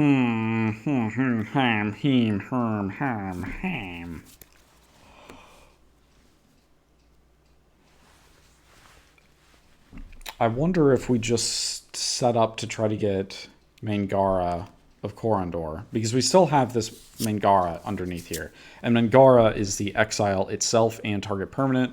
If we sacrifice it in the middle of that, we actually get to keep Mangara. Maybe it makes sense to try to work towards getting that, and then maybe sacrificing it to Westvale Abbey. And we could try to exile Kaiga at exactly the right moment. So maybe we pay 7 mana. Let's see, because we need 3 at least. So we pay 7 mana to get Ravos back. Is that what we do? This is at 17. I think that's what we try to do, and then just kind of, well, I guess we can redo this here and then play Golgari Thug. So we have a bunch of creatures out. We can attack with multiple next turn to be able to activate the Windburst Kites, get Mangara of Corondor out, and then we can, oh man, no, because the Kira. Oh, Kira. Oh, you vile.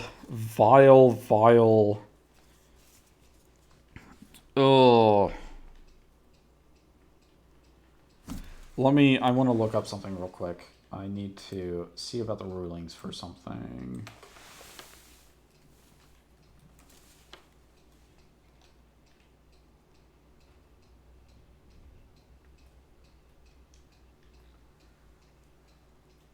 Okay. Yeah, actually we can work around that. We actually can. We can make that work. Okay, yeah, that's still the best thing we want to do. I'll explain here in a little while what I'm thinking if it actually comes to fruition, but for now, that's all we're going to do. We're just going to pass the turn. And we are passing it to our original player here, who is Nethroi. Nethroi is going to untap, upkeep, draw a card. Oh wait, upkeep, I sacrifice a creature, so I sacrifice Cadaver Imp. Draw a card is Ghost Quarter. So that's like not particularly helpful, really. We could destroy the Windburst Kites, but honestly, we're not really afraid of Windburst Kites right now. We're afraid of Sheldred. We need to get multiple creatures out, and we can't do that if Sheldred's still being a douche. Let's see. Maybe what we do is because we have how many creatures? We have 5 creatures in the graveyard, which means Corridor costs only 3 mana because of the 5 creatures. So we do white, green, black, like this, I think. Yeah, I think we do that to play Corridor, and then we pay 3 mana to cast Fertilid, which unfortunately is just going to die before we get to activate it, but we're going to sacrifice it to Sheldred next turn. That's our plan, and then we will probably try to double up on Remorseful Cleric or something like that. I'm kind of looking at my mana and wondering, we may do is in reaction to the Shelter trigger, we will remove a counter from Fertilid to get a land, and then we will sacrifice the Fertilid, and then we can always recast the Fertilid from the graveyard with Corridor. We'll also should have enough mana for Remorseful Cleric that turn as well. So let's go and play the Ghost Quarter there, and we will pass the turn over to the now suddenly powerful Muldrotha deck that happened suddenly. With its weakling Spirit Tribal, it's somehow now in charge of the game. So we untap, beginning of our upkeep, we get a trigger with Sheldred, so we're going to go and get the Kaiga Tide Star out, draw a card for the turn, Dark Deal. Actually, that's a really good card. Holy crap. That, like, kind of messes up everybody, I think. Ooh. Ooh. Ooh. Ooh. Ooh. Ooh. Ooh. Let's see. Ooh. Oh, Dark Deal. Ooh. You bad boy. You very bad. You naughty boy. Dark Deal. We're going to go and play that. Each player discards all the cards in his or her hand, then draws that many cards -1. So, that kind of screws people up, I think. Oh, man. Oh, nice. Okay. So there's that, apparently.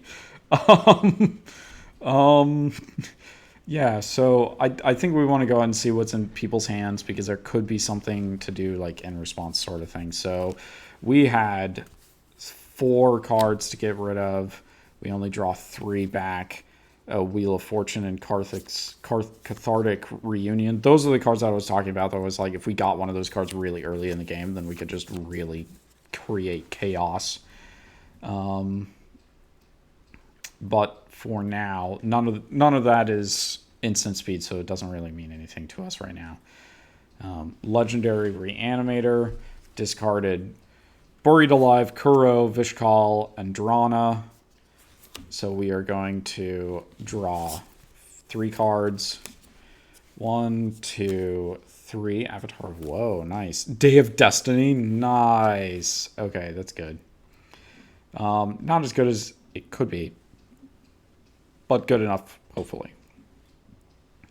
So let's keep going around. And the Nethroi deck had 4 cards in hand, so they're going to discard each of their cards, draw 3 cards.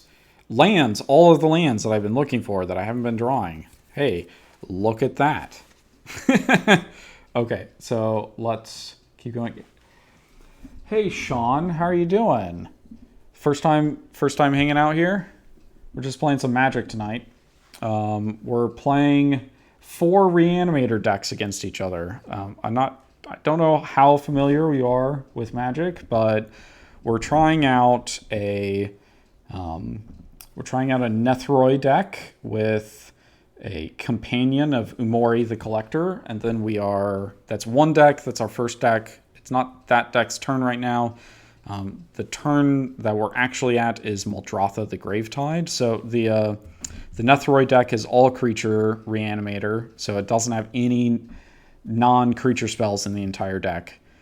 Then we have Muldrotha, which this is a Spirit Tribal deck. Ignore the Sheldred. We actually stole it from somebody else. So this is a Spirit Tribal deck. Then we have a mono-red Feldon deck, Feldon of the Third Path. And then our 4th deck is a Legendary Reanimator deck. So it's a deck focused heavily on legendary creatures.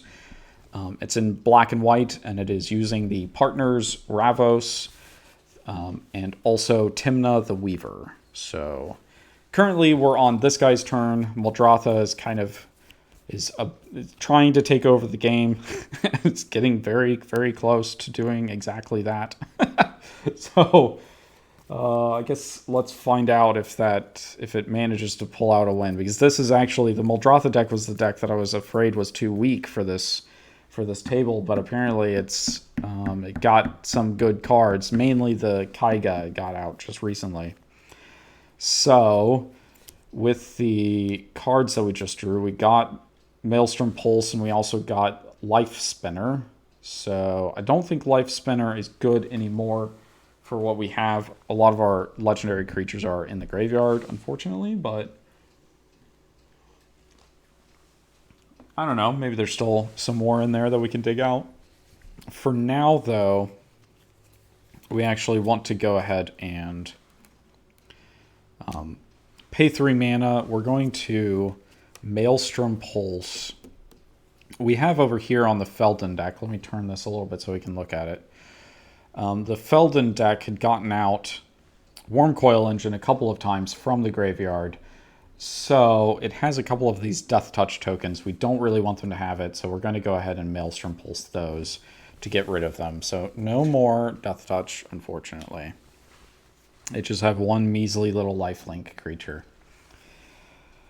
Let's see. So with that done, let's see what's in our graveyard, because I think we're going to want to go ahead and cast a creature. And I think that we want to mainly just keep drawing cards as much as possible. So because we can't cast any of these bigger legendary creatures. So let's go ahead and just, with our Muldrotha, we'll pay 1 mana, 1 blue, and we will cast Dreamcatcher, which has, when we play a spirit or arcane spell, we may sacrifice Dreamcatcher, and if we do, we draw a card. So, Kaiga came into play this turn. Let's see. Do we want to... We'll probably leave Dreamcatcher as our blocker for the Wormcoil Engine that's almost certainly going to come against us. So we're kind of okay with that. I think what we do is, I think we go ahead and attack, mostly at the Feldon deck, because it has so much life. We want to try to start getting them down some. So let's just go ahead and attack with all of the creatures that we can this turn. So we have, let's see, 14 damage coming their way. I think they go ahead and just take it. I think the Feldon deck just goes and takes the damage this turn, because it has 66 life, so there's not much point in trying to... Like, we have a big cushion to help us out here, so we'll go ahead and take the 14 damage. That puts us down to 52 life here. And then with the spirits, Spirits deck is kind of done at this point, so we will go ahead and pass to the Feldon deck.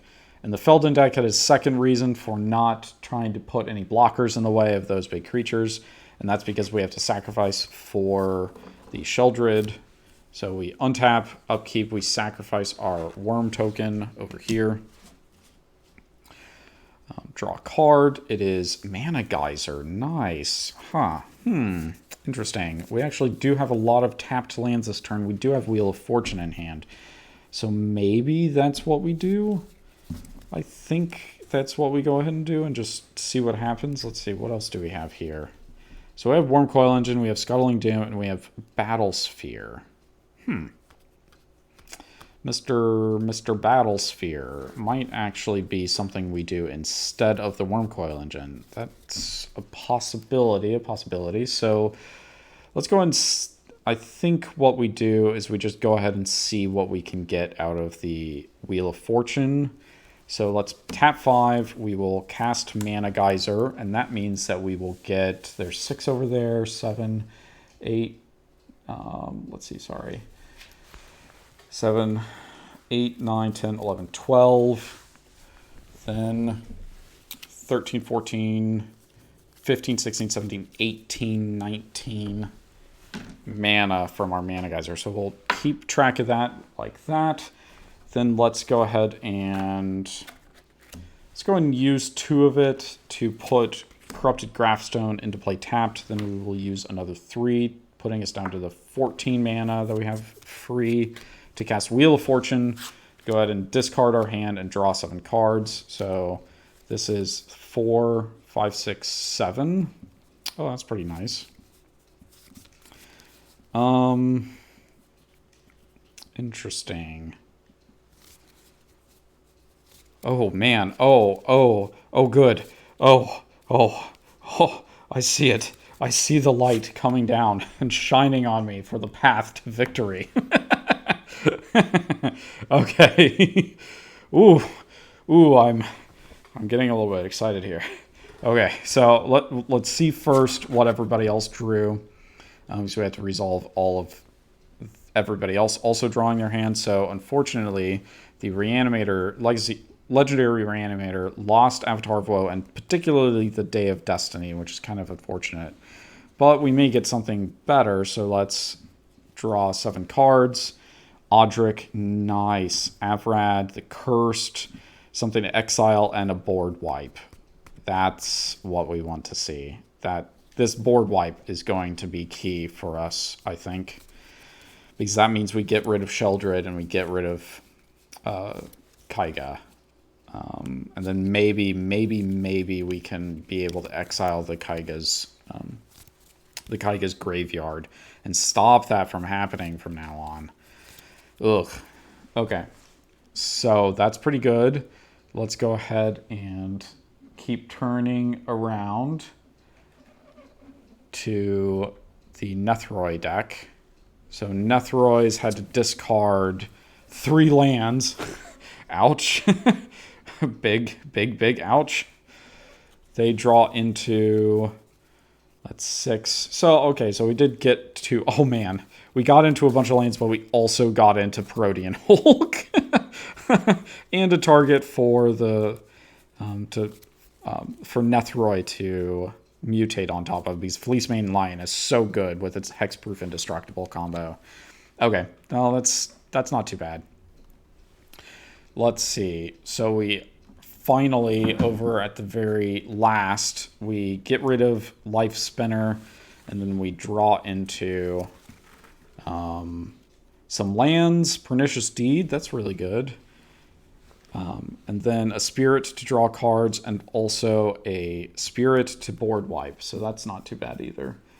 We don't want to board wipe right now, but in case things kind of get away from us, then we may still be able to do something. So let's keep turning all the way back around,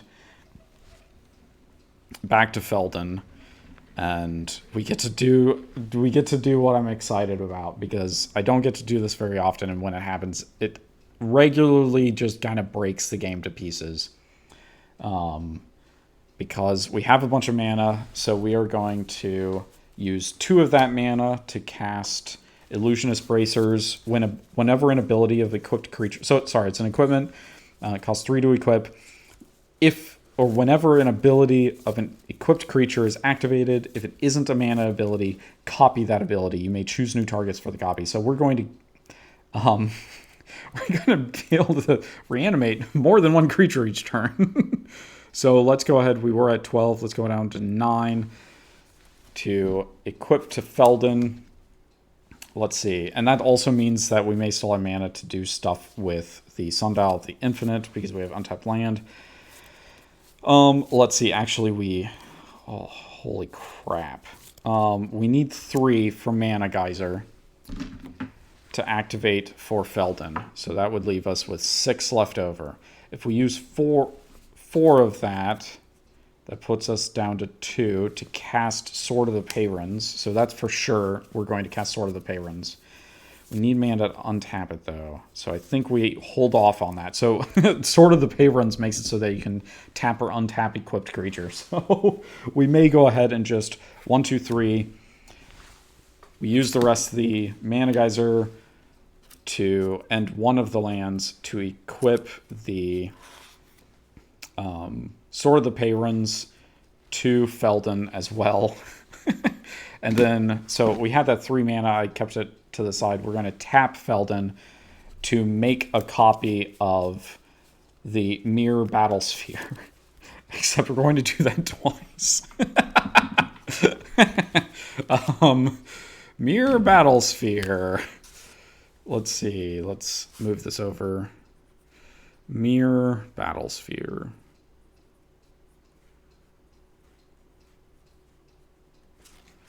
And it is a 4/7 that when it comes into... It's not 4/4. It's a 4/7 that when it comes into play, you can tap any number...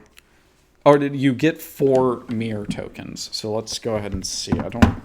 I think I saw some mirror tokens when I was fussing around. Let's see. Mirror, mirror, mirror, mirror, mirror, mirror, mirror, mirror, mirror, mirror. Servos. I don't really need servos. I need mirrors. Gimme. Give me the mirrors. Not morph. I don't need morph. I need not horror either. That's not the right one. Ugh. Where's the... I thought I had some mirror tokens. Okay, there we go. So we get some mirror tokens. And then whenever we attack, we can tap any number of mirror tokens. And when we do, then Mirror Battlesphere gets plus X plus X, or plus X plus 0, where X is the number of mirrors we tapped. And Mirror Battlesphere also deals damage directly to whoever it's attacking, equal to the number of mirror tokens. So we got 2 Mirror Battlespheres, which means we get 8 of the mirrors. Yeah, so that's pretty good.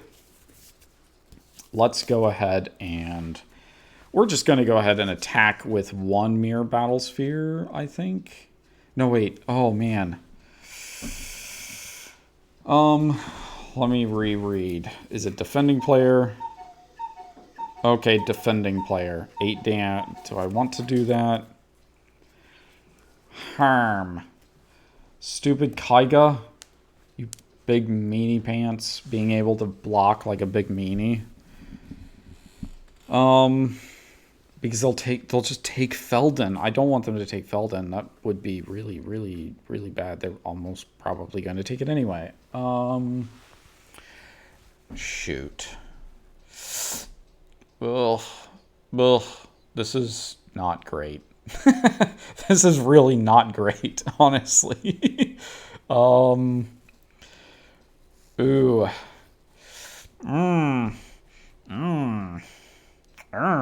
Battlesphere. Let's go ahead. I think we just... Do we attack the... We're not too afraid of the legendary Reanimator, because they're not doing much. They have a bunch of creatures out, but not any of them are really that big or do anything, so we're not really that concerned, because they can't really stand up to Mirror Battlesphere.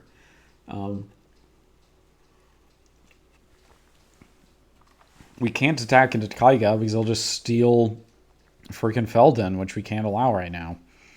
So I think that means that we attack into the Nethroi deck and tap 8 mirror and deal it 8 damage and put it down to 26. We should need to start eliminating people out of the game, and this is how we're going to do it. So at the end of the turn, we're going to tap, activate Sundial of the Infinite, and stop ourselves from losing our Mirror Battlesphere tokens.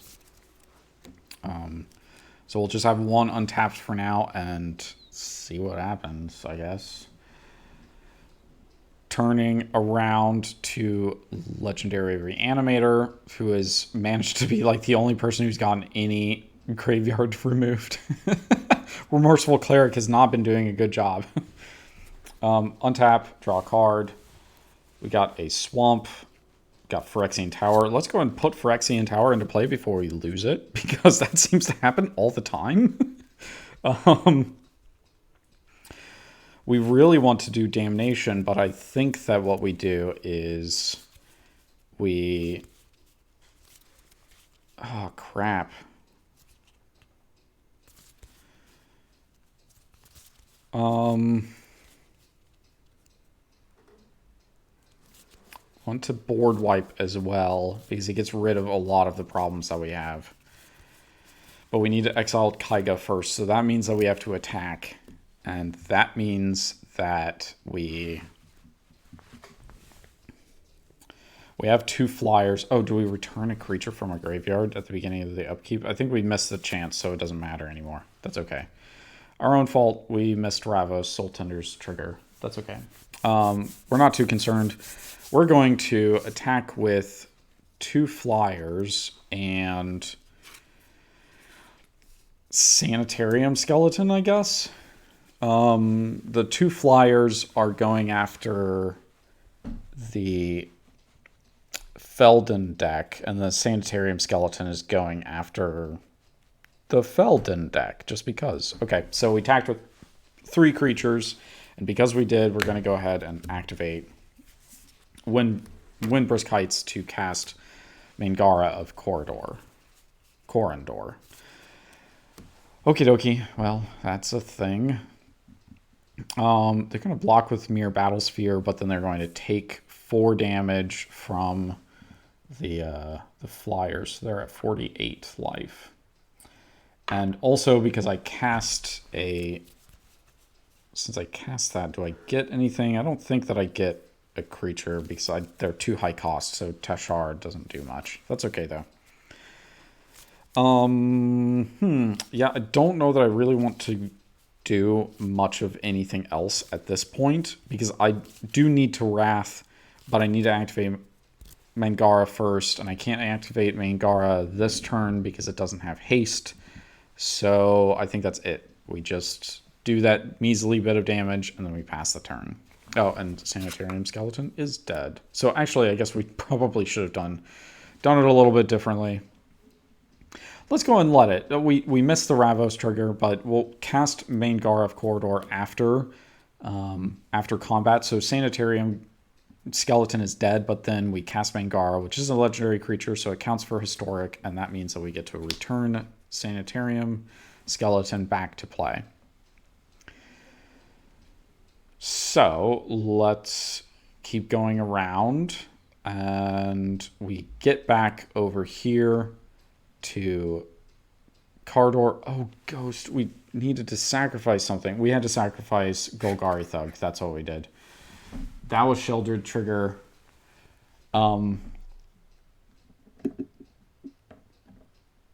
We sacrificed the worm, the lifelink worm. That's what we did. So here we untap upkeep. I need to not forget about Sheldred's trigger on other players' turns. So we untap upkeep. We have to sacrifice a creature. So we want to go ahead and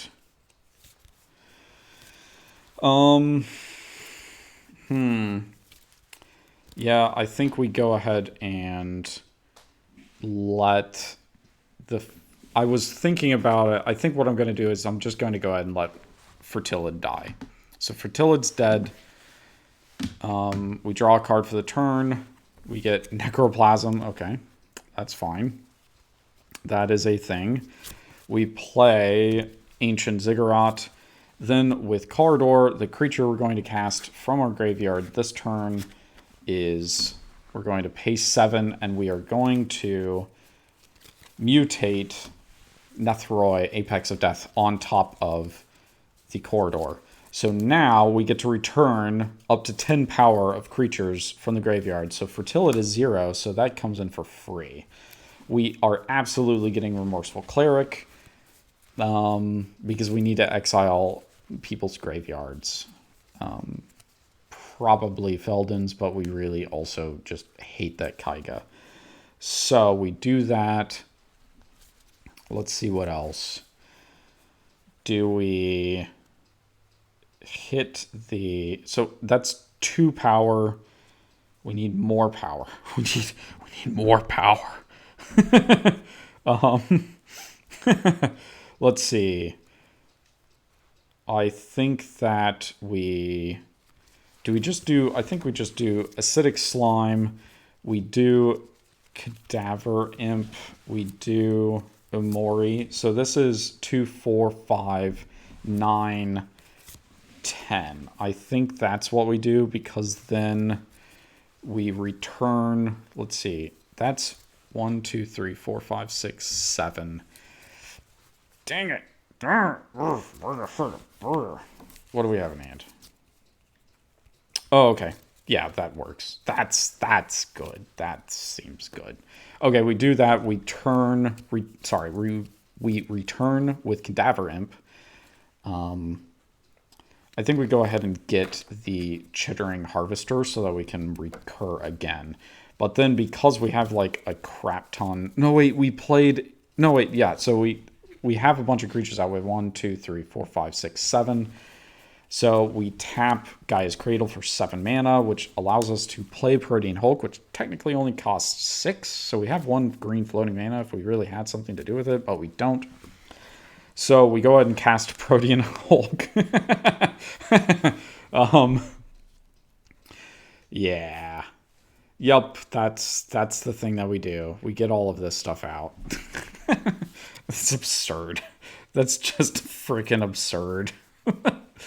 Protean Hulk, if you're not familiar with it, it's a 6/6 creature that has, when it's put into a graveyard from play, you search your library for any number of creature cards with total converted mana cost 6 or less, and put them into play. Then shuffle your library. So we are going to find creatures and put them into play, and that's going to get us a lot of creatures that we love, and we're going to keep getting Protean Hulk back with Nethroi and other things. So, let's see. I think that we could attack here, I suppose. We do have Nethroi. We don't want to attack the stinky Muldrotha deck. Super stinky stank. What a stinky stank. We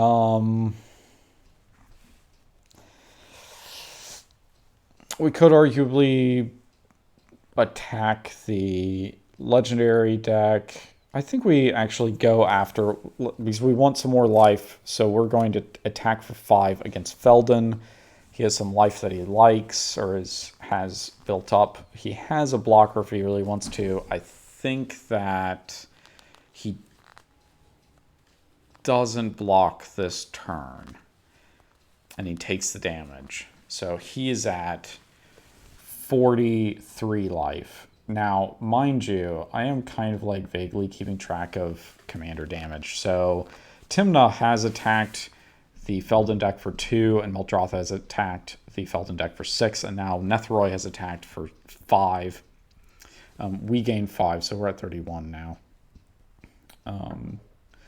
But honestly, I mean, like, that's all accurate. We're just not close enough for that to really matter at this point. Still need multiple attacks from any number of commanders to really get Feldon within the danger ranger range of commander damage. So let's keep turning around. We'll get back to Muldrotha. We untap, upkeep. We get Sheldred Trigger, which gets us a...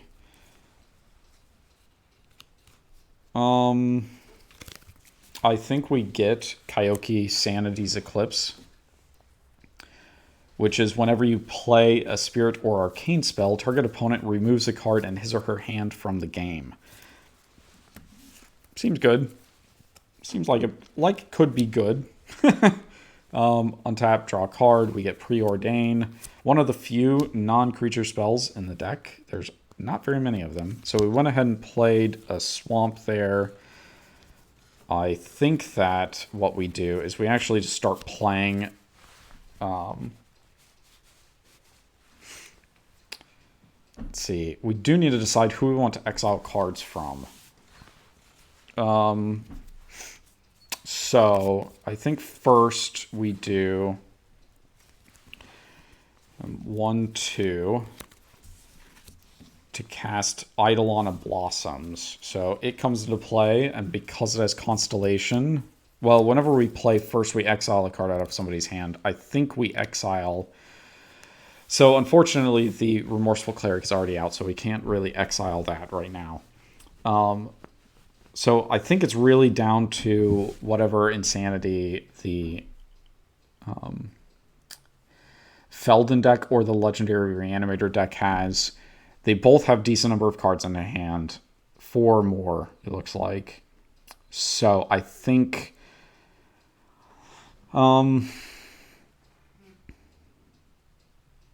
we kind of have them both on lockdown because of Kaiga.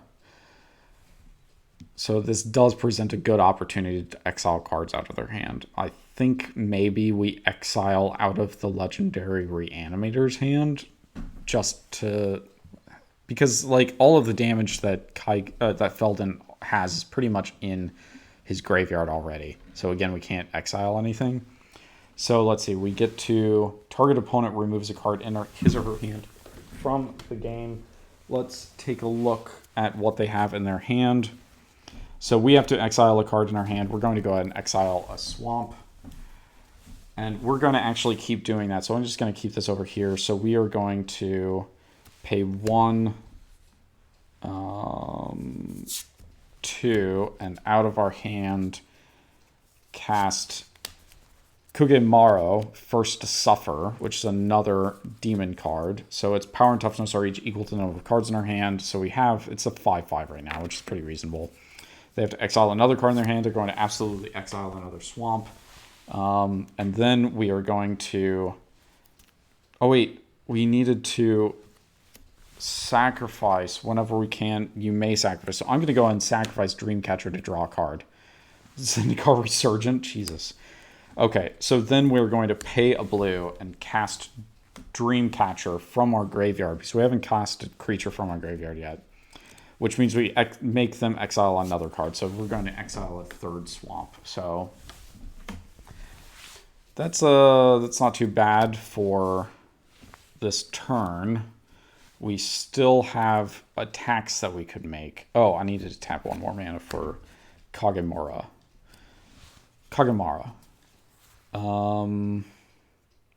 Don't have any additional mana. We are going to get a lot of mana from Zendikar Resurgent next turn. Let's see. So we have a flyer. We have Sheoldred.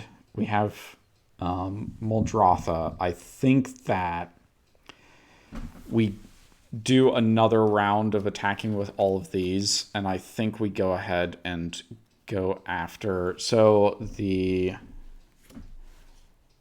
Yeah, I think we just go again after... Oh, no, wait. We do have more. Yeah, so sorry, let me take that back, that attack. No, wait, I can't, for this turn, I can't do anything. Because I already cast a card from my a creature from my graveyard. I guess we could have recast Defense of the Heart and just continued to gone crazy, but that's okay for now. Yeah, so we're going to make our attacks. We're going to send all 3 at Feldon again. 2 of them for sure is going through. 6 damage for sure is going through. I think that Muldrotha is the card that they block with the Mirror Battlesphere, which is a 4/7, so it can tank the whole damage from Muldrotha. So they take 8 damage total. That means that we are at 35 life, and Feldon is finally back down under original life total. Took a while. Okay. Let us rotate around to the Feldon deck. And now the Feldon deck can maybe do some more shenanigans. So untap. Upkeep, we have to sacrifice a creature. We are absolutely getting rid of a mirror. Sorry, I need to untap everything first. Untap, draw a card. It is Neheb, Dreadhorde Champion. That's fine. We are going to put Opal Palace into play. So we need 3 mana to tap Feldon first. 3 mana to untap it. 3 more mana to tap it again. So we have the mana that we need to tap Feldon twice. So we're going to tap it once. We're going to make 2 copies of Mirror Battlesphere. This is absurd. Which means that we get 8 more mirrors. So that's 15. Then we use 3 more mana to untap Feldon. And then 3 more again to tap it. And we get 2 more Mirror Battlespheres. This is, again, it's just like, this is what Feldon does. And this is why I was afraid. I was afraid of what Feldon was capable of. So we get 8 more tokens. So now we're at, sorry, what is it? 23. Let me find some 6-sided die or 10-sided dice so we can start keeping track of this nonsense. 23. So we're actually we're getting like very close to being able to just annihilate the spirit deck without even having to deal full combat damage to them. So let's attack with a mere battle sphere. We're going to tap 23 mirror tokens, and let's go ahead and go after the Nethroi deck again, because that's what's going to stop us from being able to continue this. So they take 23 damage, putting them down to 8 life. Yikes. 8. That's not good. Okay. That's the end of my turn with what I have because, well, let's see. So I think that, see, it's a big creature. I think that they go ahead and block with Protean Hulk, but Protean Hulk's only a 6/6, so actually the Mere Battlesphere survives that. So we need to turn and take a gander at the Nethroi deck and see what things Protean Hulk pulls from the deck and puts into play. So we get up to 6 total converted mana cost with the cards. What we're looking for is we don't really have any flying protection whatsoever. And I forgot to put 2 counters on Tillid. So we need stuff that we probably need something to block flying if we can possibly help it. That's a possibility. We probably want something that's like actually really good though. Oh, dang it. It's 1 too much. Okay, that's fine. That's okay. Flying kind of abysmal. Let's see. Dirgebat might be decent. Oh, Embodiment of Agonies. Oh, Embodiment of Agonies. Oh, okay. Okay. That seems... Oh, no. Shriekmaw. Yeah, I think Shriekmaw, actually, maybe. I don't know. Let's see. Oh, Drat. There's some really good options here, but we don't want to kill too many things. Because what we could do is we could go ahead and get... Let's see. Shriekmaw is a really good one, but we also wouldn't be able to get too much else. Let's see. What else did I do? What else did I talk about as a possibility? I guess Scavenging Ooze is another good one, but I don't know how many attacks we'll get in with it. Oh, that's what it is. Timur Sabertooth. This one is really cool because it means that it can make itself indestructible and it can return Nethroi back to our hand and kind of like keep doing the same thing over and over again. I'm thinking that may be what we want to do. Unfortunately, that means that we may have to pick something really retarded to as a flying blocker. And unfortunately, I think all of our flying... Oh no, we have Birds of Paradise, so we need 1 more converted mana cost. Let me try to quickly find something with 1 converted mana cost. Which may be a lost cause here. So I may have already essentially gotten all of them. We do have a lot of cards in here. Oh, well, we could get Hungering Hydra, but it's not necessarily, like... It'll go into play and then it'll immediately die. Maybe we just don't care. Maybe we go ahead and do that. We get these 3. Hungering Hydra immediately dies. But at least we have Birds of Paradise to block, and we have Timur Sabertooth to kind of help us out a little bit on the replaying Nethroi. and re-getting its effect again and again.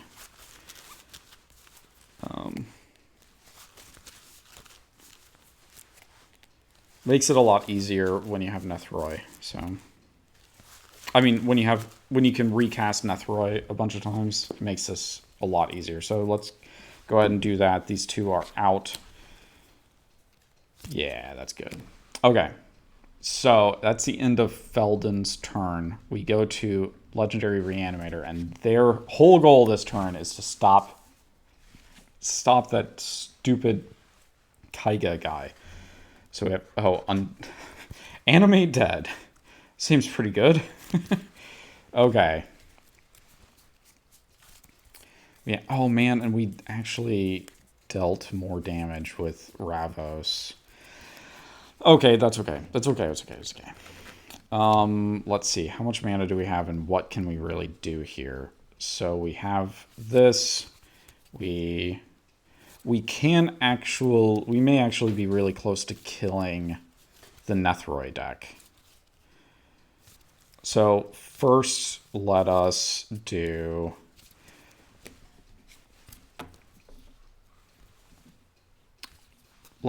these two, and we are going to cast Dire Tactics targeting Kaiga, which, because of Kira out, it gets the first ability gets countered, and then we are going to, so that goes away, then we are going to tap Mangara of Corridor to exile Kaiga and Mangara of Corridor, but in response, we are going to tap Phyrexian Tower, sacrificing Mangara.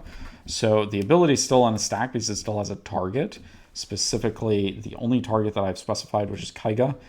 And they do not have the mana that they need to sacrifice the Kaiga to Grim Backwood.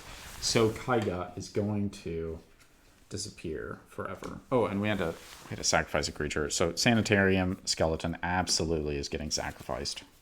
It's getting sacrificed, but we have 2 more extra mana. So that's 1, 2, 3, 4, 5. That seems really good. Okay, so 2 floating mana from the Phyrexian Tower. Let's go and cast Avrad the Cursed. Death Touch, Lifelink, other legendary creatures you control get +2/+2. Since we cast a historic spell, we get to return something from our graveyard. We are going to return Mangara of Corridor. I mean, it's creatures toughness, creatures with converted mana cost 3 or less. So we get that.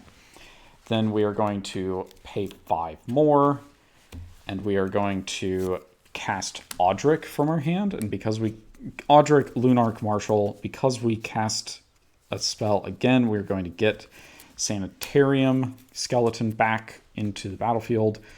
So Audric, Lunarch Marshal has, at the beginning of each combat, creatures you control gain first strike until end of turn. If a creature you control has first strike, the same is true for Flying, Death Touch, Double Strike, Haste, Hexproof, Indestructible, Lifelink, Menace, Reach, Skulk, Trample, and Vigilance.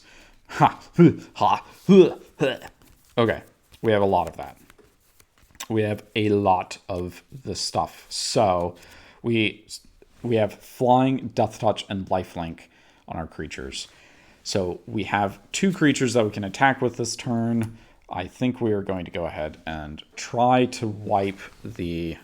we're going to try to take out the Nethroi deck. We can't quite do it, which is okay. Oh, they destroyed... Sorry, Ancient Slime. And we didn't have leftover mana. I totally screwed up Feldon's turn. That's okay. It lost the 4 Mere Battle Spheres that we created, which is okay. But Ancient Slime was supposed to destroy something. I think that it destroys... I think it really does destroy... Oh, man. We're going to say the Sundial of the Infinite. That was actually supposed to... That was a bad play on my part. The acidic, I forgot about Acidic Slime. When it comes into play, it destroys an artifact, enchantment, or land. We almost certainly would have chosen the illusionist bracers here to make it so that it doesn't double up on the ability of Feldon each turn. So that's kind of unfortunate because we missed out on that, but that's okay. We'll just have to deal with that. So we have two creatures. No, we're attacked. The reason that we're attacking. Okay, so I think I need to justify this. The reason that we're attacking the Nethroi deck instead of the Feldon is that the Feldon can deal a lot of damage in a single turn because of that shenanigans it has. But I guess I'm also, I don't know. I guess I do attack the Feldon deck because like Remorseful Cleric really sucks. I mean, exile my graveyard all the time. I very much dislike that. I do not like. But I guess Feldon is the bigger threat here. I really have to think about this objectively. Kaiga's gone, so we're not concerned about the flying stuff anymore. And with that exiled, I think we sooner or later beat them out. We at least have Damnation as a backup, like a backup button if we really need to. And that kind of works for Feldon as well. I don't know. That's an interesting conundrum. I guess we not piss off because the Feldon deck really wants to kill off the Muldrotha deck right now because we're still not really doing anything to the Feldon deck. And especially if we don't attack them this turn, then that may allow them to focus better on that allows them to focus on the Muldrotha deck and take it out, which means I'll ultimately lose my Sheoldred, which they would like permanently because the control effect. I don't think I gain back control of it because it's a no. Control effect ends, I get Sheoldred back. Well, that may be okay, but it's really that like I don't really have any defense at all against a mere battle sphere, except for this Wrath effect. So I think that I actually do attack Nethroi. So Teshar and Ravos have Death Touch, Lifelink, and Flying, and let's see. So the Teshar gets +1/+1 and then +2/+2. So it's actually a 5/5. Ravos is only a 4/4. So I think that means that they use the Birds of Paradise to block Teshar and then take the Ravos damage, which is 4, and putting them down to 4 life. Okay. I think that works everything out. We have some cards in hand, but that's okay. So let's go ahead and go back around. Actually, that's unfortunate. We forgot about the Kyogre. Okay. Well, we'll just get to that when we get to it. Let's go and rotate here. Untap, upkeep. We have to sacrifice a creature, so we are going to... What do we even really have? I think that we sacrifice Draga Treespeaker, I think. I think that makes sense. Draw a card for the turn. Genesis, not really great card. Oh, Homeward Path. It's not really what we want right now. That's to protect us more than anybody else. So I think this means we do Remorseful Cleric and exile Feldon's graveyard. We'll just get around to that. It's on the other side of the table. I can't be bothered. Let's see. We have...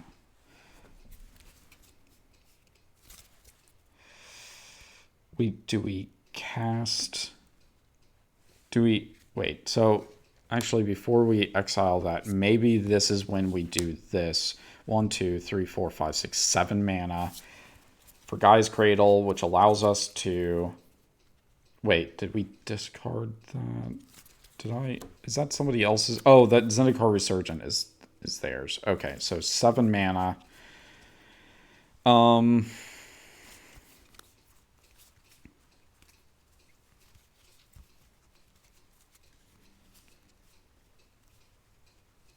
we could get out Protean Hulk. We could return and recast Nethroi if we wanted to. Let's see. Does that make any sense to do that? Not really, because we have Chittering Harvester in hand. So I think that maybe that's what we do. So, okay, so we do sacrifice Remorseful Cleric. Then we recast Remorseful Cleric from our graveyard. So we tap these two. Let's go and tap those two. We recast Remorseful Cleric. We use that to exile somebody else's graveyard. Let's see, I guess maybe we just exile everybody else's graveyard, essentially, because we have... Well, I don't...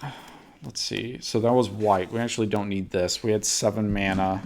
We used 1 of it for recasting Remorseful Cleric. So let's use 4 more of that. So we have 2 more floating. We need 1 black. Let's go and do Shambling Vents for Chittering Harvester, and we mutate that under Nethroi. So then we get 2 effects. We get Nethroi's ability, which allows us to return stuff from our graveyard, and also means that each other player has to sacrifice a creature. So they're going to... The spirits are going to sacrifice Dreamcatcher. The... Legendary Reanimator is going to sacrifice Sanitarium Skeleton, and then the Feldon deck is going to sacrifice one of their 23 mirrors. So they have 22 mirrors now.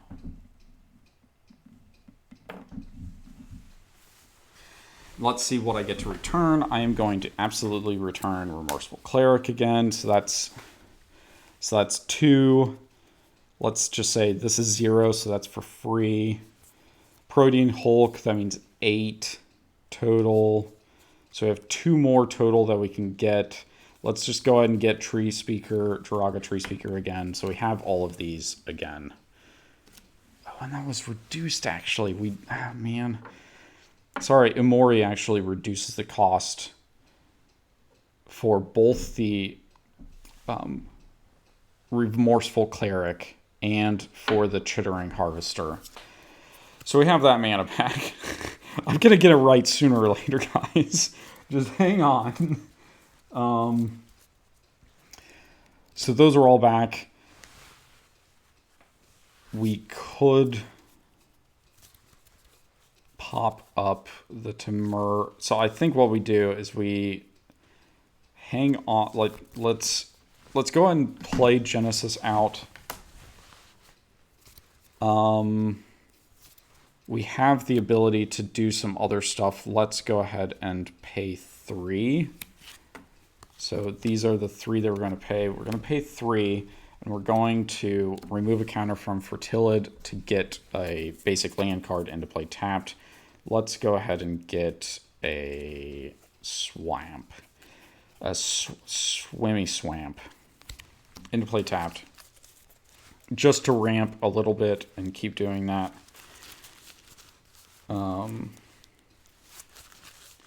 We could get Altasar, but all of the stuff that we want to kill,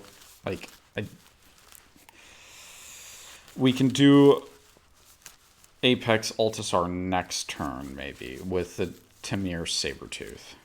So now, with what we have here, we're going to go ahead and sacrifice the Remorseful Cleric one last time, and now everybody else's graveyard is exiled from the game. So nobody has a graveyard except for me at this point, which is very unfair. No, wait, we need to think about attacking. Do we do an attack? Yeah, there's no good attacks here because we'll probably just lose whatever we have. So let's go ahead and not attack. Okay. Let's rotate around to the Muldrotha deck. Muldrotha is going to untap.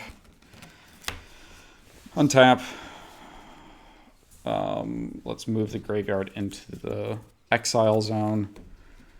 Upkeep, I don't have anything that I can return with Sheldred. I draw a card for the turn. Petal Main Baku. Let's play a Swamp. I'm kind of actually... Okay, I think I know what I'm going to do. I know what I'm going to do. This makes more sense. Let's see. 1, 2, 3, 4, 5, 6, 7, 8, 9, 10. 10 mana, 7, 3 left over. That seems good. Let's go ahead and do 1, 2. I need a second. We're going to play Zendikar Resurgence for 7.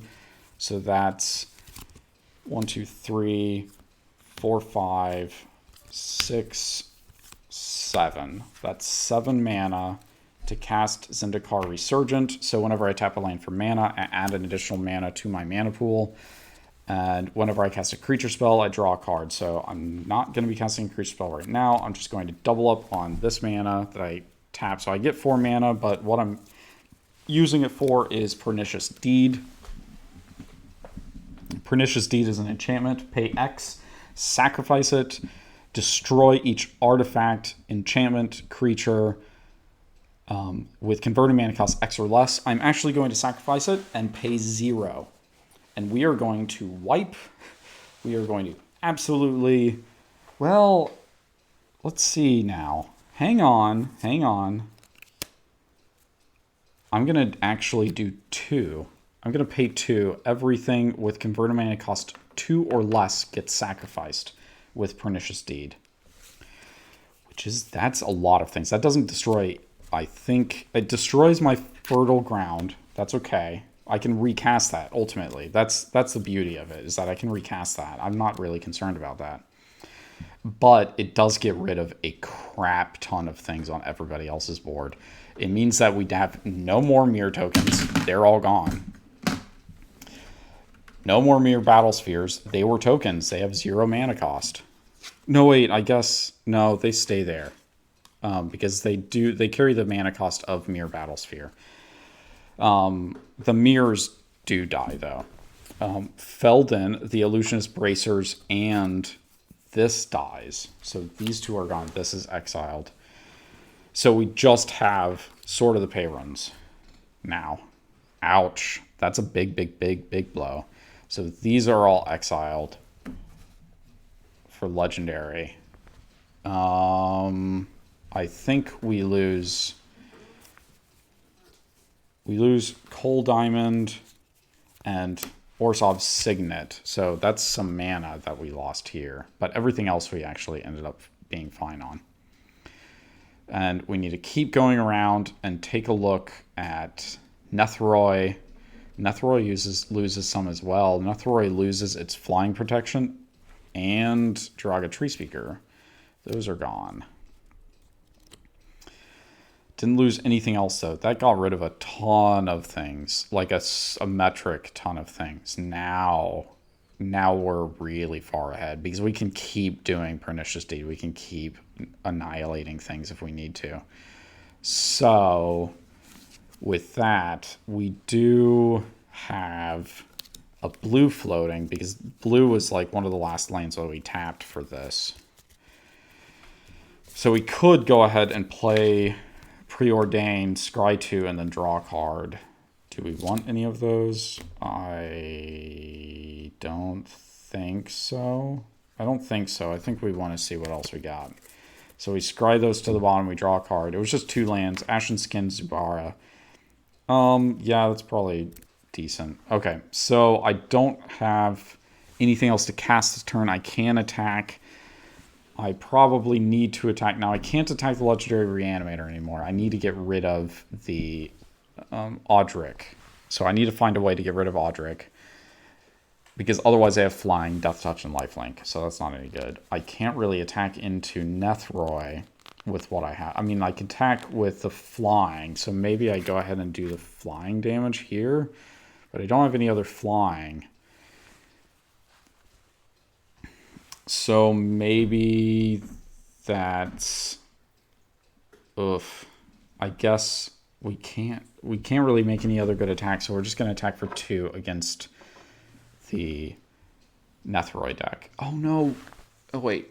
Let's see. Hopefully I didn't miss any lifelink. I have a feeling I missed some lifelink with Nethroi. I think one of the attacks I may have screwed that up. Okay, sorry. One more turn with the Feldon deck. So untap, upkeep, draw a card. Inferno Titan. Okay, well, let's just end. We are ending this exile constant nonsense. We are doing 6 mana. Goodbye. You are dead with Inferno Titan. You silly Nethroi deck. That is it for your life. You are done. Thank you and goodbye. That's so Inferno Titan, when it comes into play or attacks, it deals 3 damage, divided as you choose among 1, 2, or 3 target creatures or play, well, just 1, 2, or 3 targets. So then we are going to probably go ahead and pay 2 to play Wild Guess. And Wild Guess, we have to discard a card. Let's go ahead and discard. Oh.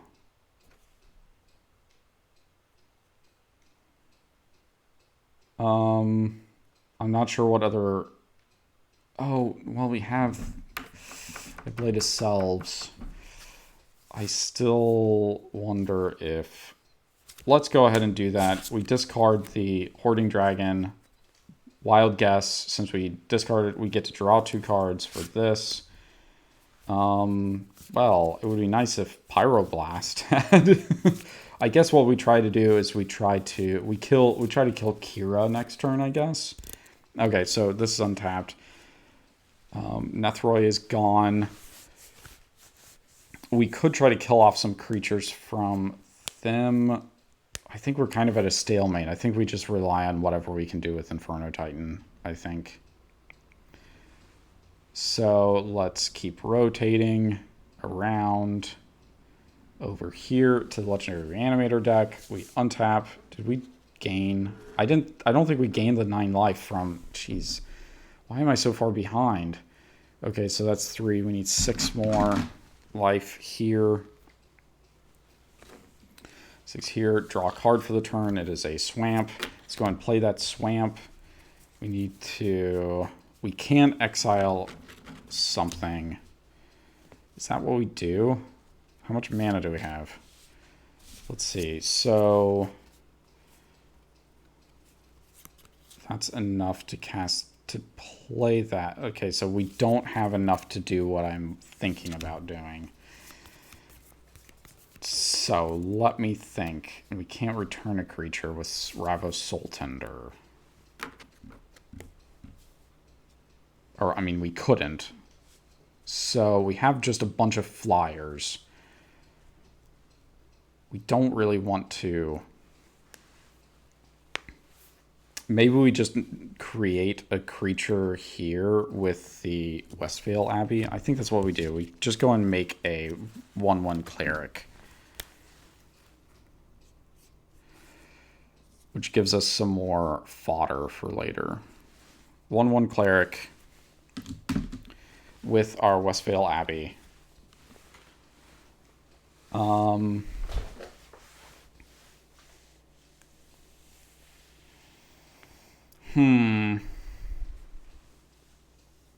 Oh, actually, I think that we change it to this because we're going to go ahead and get rid of. No, and we needed to sacrifice a creature at the beginning of our turn. Arrgh. And they needed to as well. They got rid of a mere Battlesphere. That's what they had to sacrifice for Sheldred.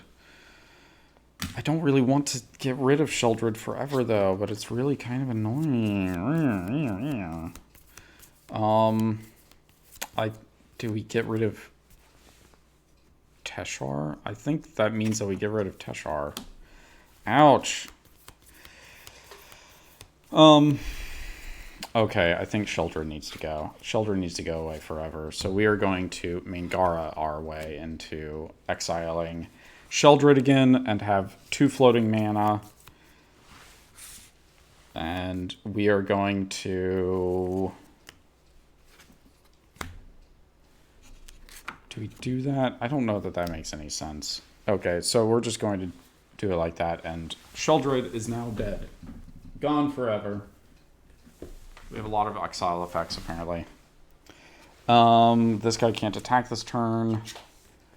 They don't have any flying, but I don't know that that's really helpful. Ick and or ook. So much life. The decks that have like a ton of life now are the only ones that are left.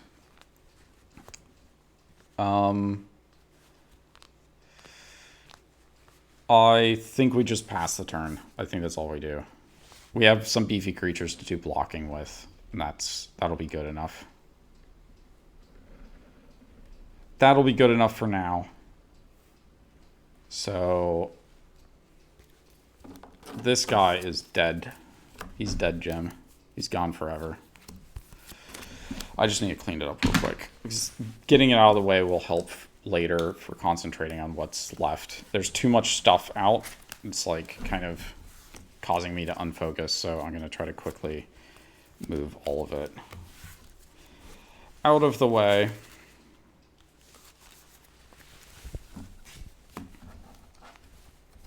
Okay, that's better. This is gone. Let's get around to the Muldrotha deck.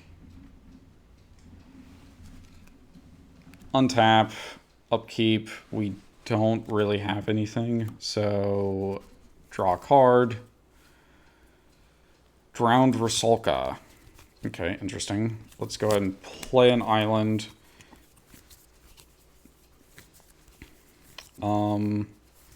Yeah, so Drowned Rusalka, and we are going to exile a card out of the legendary Reanimator deck's hand. Or do we... Actually, no, we do this first. We don't do that first. We do that. Petalmane Baku. So whenever you play a Spirit or Arcane spell, you put a Kai counter on Petalmane Baku, and then you can pay 1, remove that many counters from it, and add mana of any one color to your mana pool equal to the amount of counters you removed. So let's go into now cast Drowned Rusalka, which puts the counter on a Kai counter on Petalmane Baku, and it also means that we get minus, or we get to remove 2 cards out of the hand of the legendary Reanimator deck, and I think that's both their cards, so they don't have anything left at this point. Then we're going to... Oh, and we drew cards for both Petalmane and Drowned Rusalka because of Zendikar Resurgent. Then we are going to... Oh, and that's actually cost 1... Oh, gosh. Okay, so we have a blue and a green floating because they tap for 2 mana and their cost is reduced by 2. So we have blue-green. Then we need to tap 1 more. Let's do Alchemist Refuge. So we have 4 mana floating, 2 of it's removed, so we're going to go ahead and do Ethereal Usher as another spirit, which means we get another Kai counter. Then we exile a card out of the Feldon hand. The Feldon is going to exile this mountain. Then we are going to draw a card because Ethereal Usher came into play. It was a land, not very helpful. We are going to tap 1 for... We get 2 mana out of that. We only use 1 of them for Ashen Skin Zubaru, which gets another Kai counter. And we exile another card out of the Feldon hand, which they're going to exile Faithless Looting, I think. It's not great, but there's not very many great choices there. So then we have 1 floating. We're going to do 2 black, 2 green here, sacrifice, or activate Grim Backwoods, sacrifice Ashen Skin Zubaru, which when it allows us to draw a card and cause let's see, target opponent discards a card for each Zubaru that's gotten put into the graveyard this turn. So they're going to discard a card. We're going to go ahead and discard Neheb Dreadwood Champion. Then we are going to do this to cast Ashen Skin Zubaru from our graveyard using Muldrotha, which means this gets a Kai counter, so that's at 4. We draw a card, it's Mind Shrieker. They exile a card out of their hand, so I guess it's Pyroblast because it doesn't really matter. We're going to tap a blue, we're going to cast Mind Shrieker, which means they exile the other card out of their hand, and we draw another card. It is Elder Pine Jukai. Let's do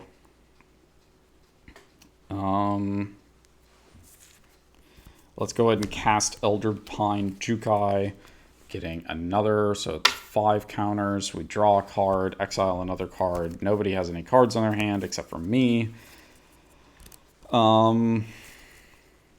So let's see what we do from here.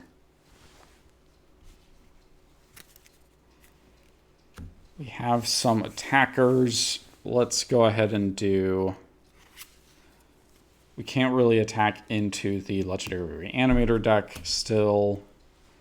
Well, I guess we could actually. We could start doing that if we wanted. These guys came into play. This guy came into play this turn. We still have Sanity's Eclipse. Nobody has cards in their hand, so maybe now's the time to go ahead and attack with Sanity's Eclipse. So we go ahead and do that. And then Kagemaru first to suffer as well. So these two are going to go after the Legendary Reanimator deck. Kira is going to go after Feldon, which Feldon has to take it. So they're at 33 for sure. Then they have a 6/4 and a 5/5 coming at them. These have 5 cards in hand. So do they block? I think they block with the Cleric to kill the Kayuki Sanity's Eclipse. So that guy dies for sure. And they gain a life from that. So they're at 47, but then they take the other 5 and be down to 42. I think that's how we do it. Okay. That was a pretty long hand. But we did a lot. We kind of shut down the other decks from possibly doing too much. So Exile Damnation and Animate Dead. So that was really, really good for us. Let's go and untap, draw a card. It is a mountain. We're going to go and play it because otherwise it's just going to get exiled. Let's pay 3 and tap Feldon to return, or to make a copy of Hoarding Dragon. So we get a Hoarding Dragon here, 4/4 Hoarding Dragon with haste and flying.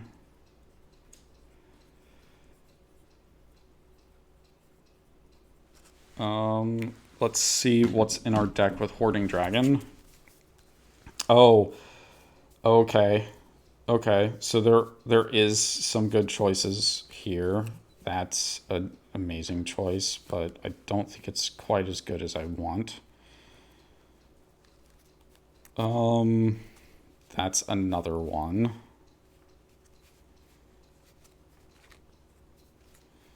Let's see. What do we... Oh, okay. Well, that seems like any artifact we get to... So what Hoarding Dragon does is when it comes into play, we search our library for any artifact card, exile it, and then shuffle our library. And then when Hoarding Dragon dies, we get to put the artifact into our hand. Oh, is that how we want to do it?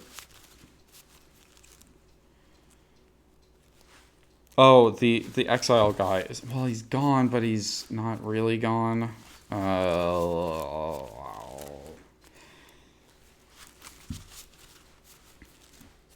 So maybe that means that we untap and retap Feldon and make a second Hoarding Dragon. And we get a second card in hand, something that we care less about.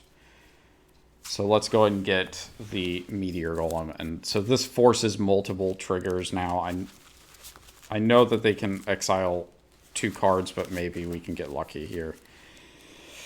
Okay, that's how it works, I guess.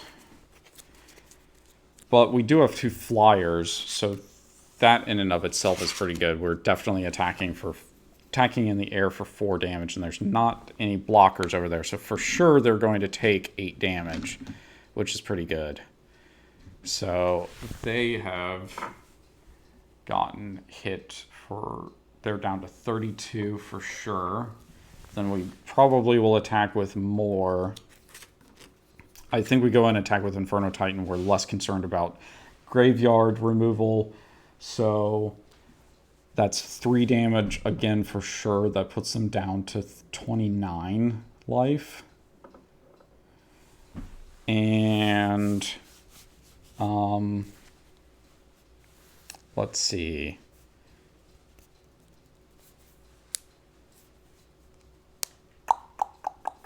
Do they block the Inferno Titan? I think maybe they do. They just go ahead and let Eidolon of Blossoms die. So Eidolon of Blossoms will be gone.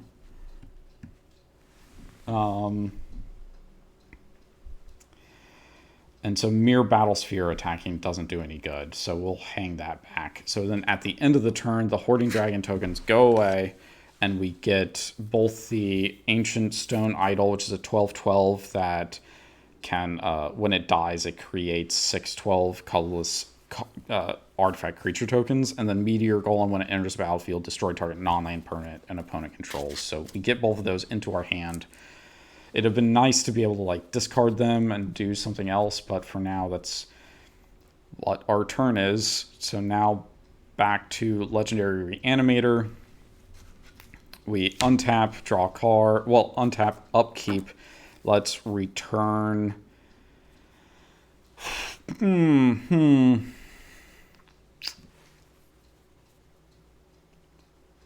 We return Mangara to our hand, I guess. We draw a card for the turn. Ashnod's Altar. That's not great.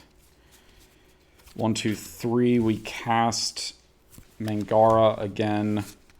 We can't do anything about that. Let's go ahead and make another Cleric creature token. So our goal here is that we're going to try to flip the... We're going to try to get to the point where we can flip the Westvale Abbey without sacrificing either Avrad or Odric. Like, I think we can get away with some of the other ones, but like we'll activate Mangara. So we're really close here. We need like one more creature to do good, but I suppose maybe it would have been smarter to get Teshar. Well, we didn't know we were going to get Ashnod's Altar, so that's okay.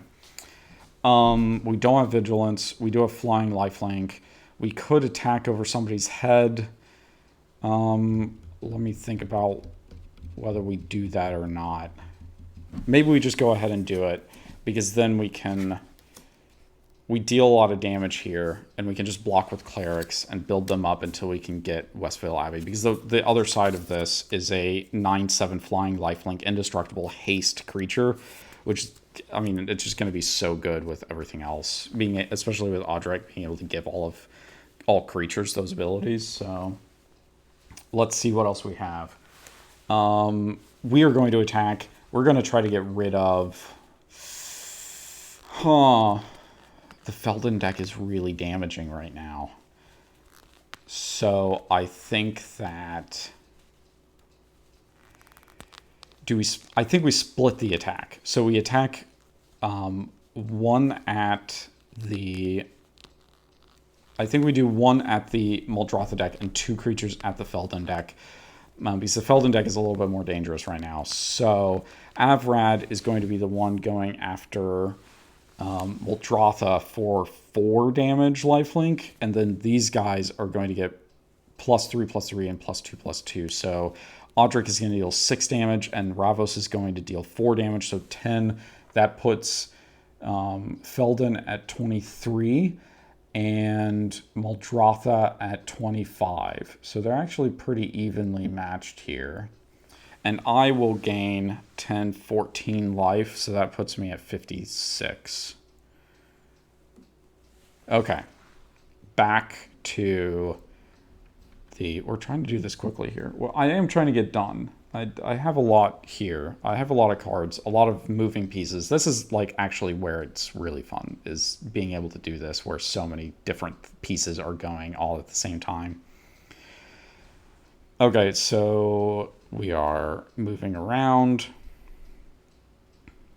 We are going to, whenever you play, okay, so whenever I play, let's go on untap, upkeep. Sorry, turn it a little bit more for the camera. Untap, upkeep. We don't have any upkeep, so we just draw a card for the turn. He Who Hungers. Nice. Sacrifice a spirit. Target opponent reveals his or her hand. You choose a card from it, and that player discards the card. So,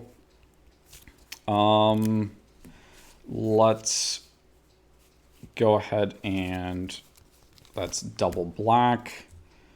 Then 2 more. Let's do it with Alchemist's Refuge. Let's go and cast Kyoki Sanity's Eclipse from the graveyard. When we do, let's see, we do Elder Pine, Jukai. Well, okay, so we get a counter there. We do Elder Pine, Jukai, reveal the top 3 cards, put all lands into our hand, the rest on the bottom of our library in any order, so there were no lands. We do that. Then we, let's see, 1, 2, 3, 4. So we have 1 blue, let's just say blue floating, and we're going to cast He Who Hungers. So when we cast it, we're going to exile a card from a player's hand. So Feldon is going to remove a card from their hand. They're going to, they're probably going to just remove the Meteor Golem. And then we get to, let's see.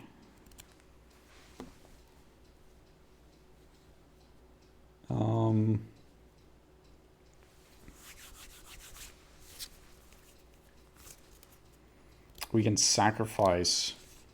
So let's go ahead and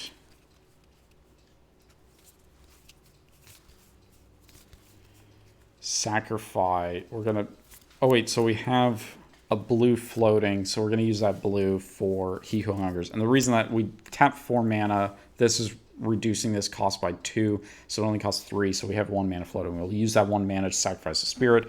We'll go ahead and sacrifice the Ashen Skin Zubera. So target opponent reveals his or her hand. We'll essentially cause both of the players to discard a card, because this guy will have somebody discard a card, and Ashen Skin Zubera will have the other player discard the other card in their hand. So nobody has cards in their hand except for me. Let's see. So, oh man. Oh, Herber. I actually can't do Ethereal Usher to give something. Man, that sucks.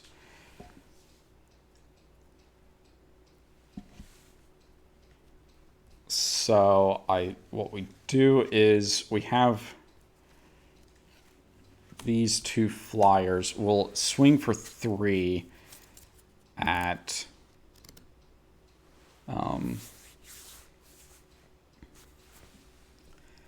yeah, I think we just swing for 3 at with flying at the Feldon deck. So they are at 20 life now, and we can't really do anything else now. We finally slowed down. This is like hopefully not where we completely just keel over and let somebody else win, but it's kind of looking that way. Okay, let's keep rotating around and take a look at the Feldon deck. The Feldon deck is going to untap, draw a card, Scare Tiller. That's not that great. But at least we got a lot of damage. potential out of the Ancient Stone Idol. So let's go ahead and tap 3 to tap Feldon to make a copy of Ancient Stone Idol. We are going to untap and tap again to make a second copy of the Ancient Stone Idol. So now we have Inferno Titan and the Ancient Stone Idols to damage things with. I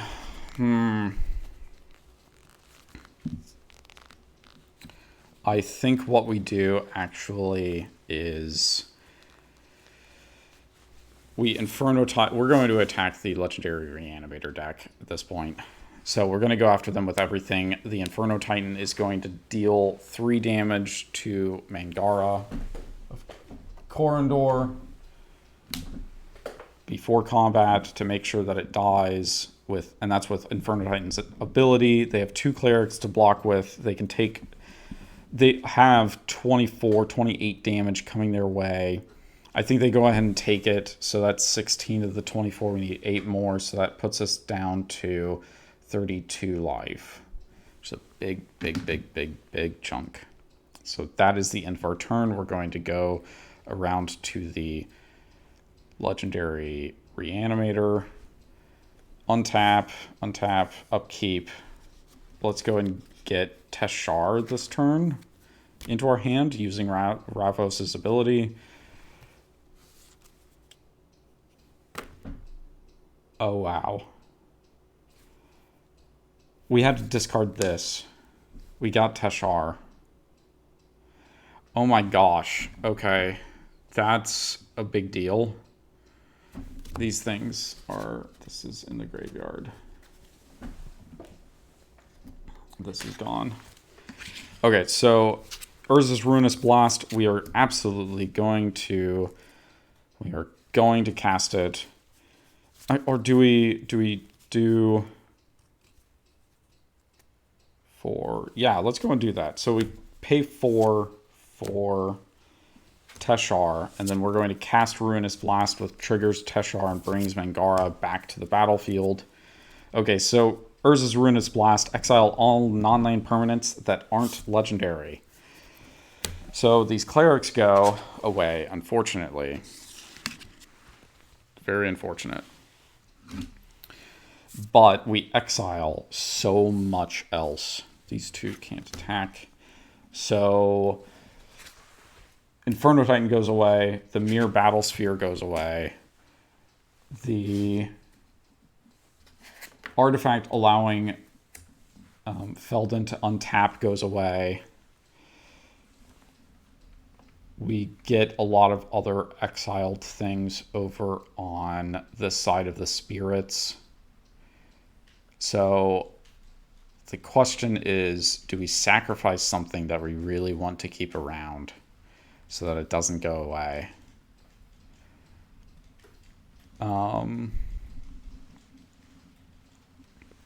Because these things are absolutely going to get exiled, unfortunately. These and this thing and this all get exiled as well. Do we want any of these to stick around? I think that we...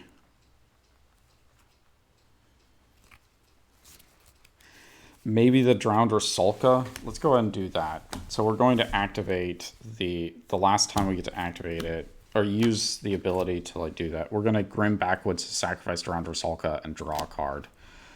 Okay. That's a big hit. And I think that what's going to happen is that we're going to go ahead and attack out at the...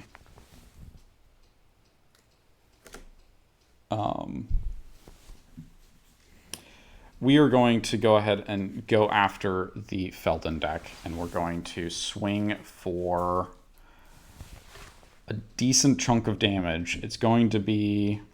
Now we bring the camera all the way back around. So this is 4 damage. This is 6, so that's 12. Oh, it's 14. That's what we figured out last turn. So it's 14 damage, putting them down to 6 life. that's game, I think, for the Feldon deck. I think they're going to go and lose this turn. And we gained 14 more life, which puts us up to 26. Let's see. So that's... Yeah, so we need a little bit more.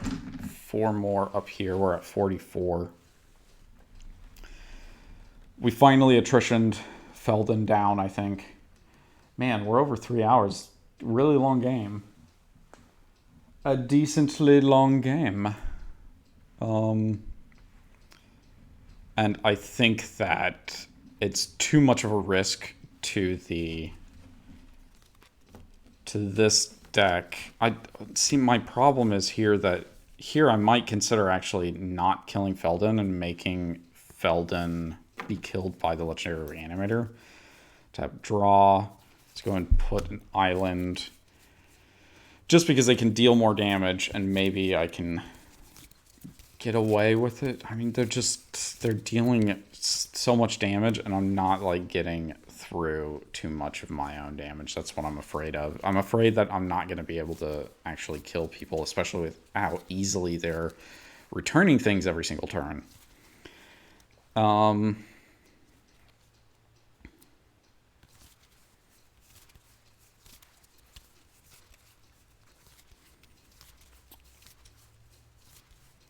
Let's see. We do 4 here. No, I don't think we want to double up on that. We want this, and we want a blue mana. I think we just go ahead and see about doing the greater good, and we sacrifice Kaioki Sanity's Eclipse to draw cards equal to the creature's power, then discard 3 cards. So we're going to draw 6 cards. So this is 1, 2, 3, 4, 5, 6.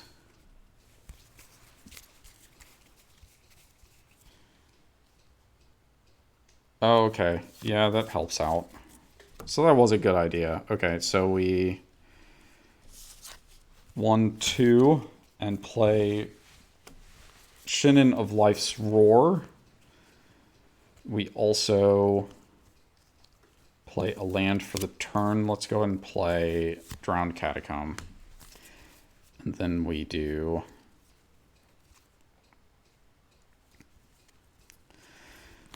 Oh... Or no, do we do Drowned Radic? No, we don't do that one. We do...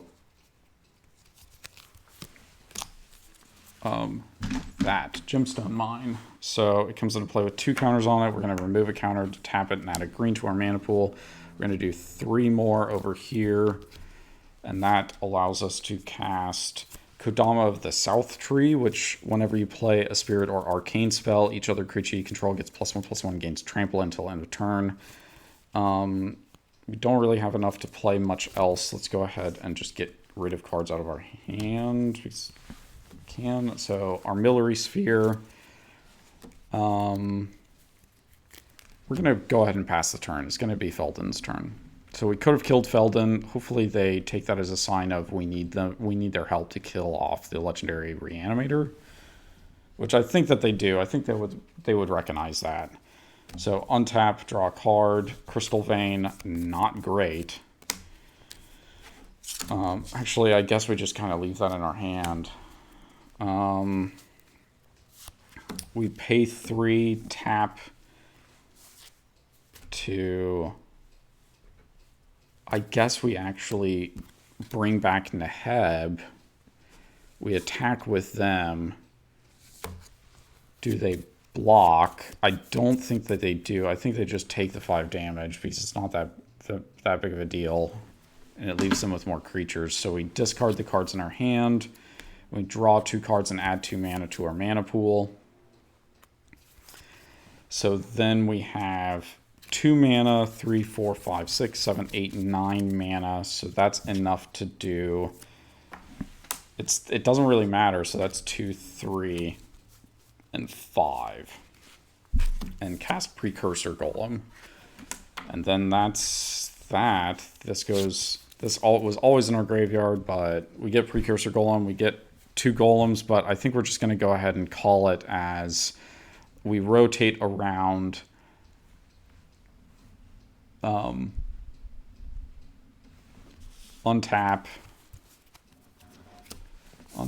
upkeep. We do target creature. We don't have target creature, so we couldn't do much about that. So we go ahead and draw a card for the turn. Bajuka Bog, we are going to remove the spirit player's graveyard from the game. That gets rid of Pernicious Deed and the Sanity's Eclipse. Let's go ahead and tap Mangara to exile. No, wait, we can't exile something because it gets countered. Okay, so we don't do that. Let's just go ahead and make another. Well, we do that.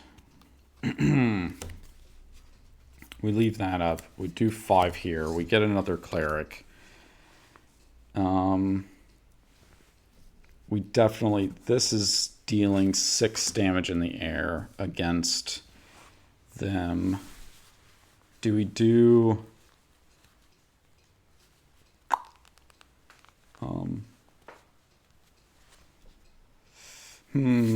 how much do we attack with? We have a 2/2 and a 3/3. These guys are bigger than that. They'd have to double block. So yeah, we're going to go ahead and attack these 2 against the Spirit deck. This 6 flying is going to take out the Feldon. So this total here is, let's see, 2, 4. Oh, it's the, no wait. So this is 4 by itself. This is 4 by itself. So 8 damage total, 2 4/4s. They would lose the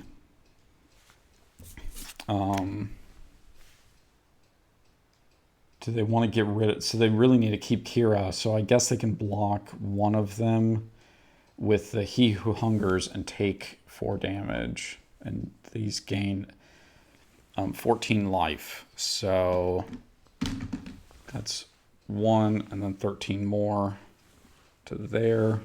Let's go ahead and move over. Now we are 2 decks left. We are almost to the end, folks. We are very, very close. we eliminated Nethroi, but we still have Muldrotha, Spirit Tribal versus Legendary Reanimator in Orsov colors. So let's untap.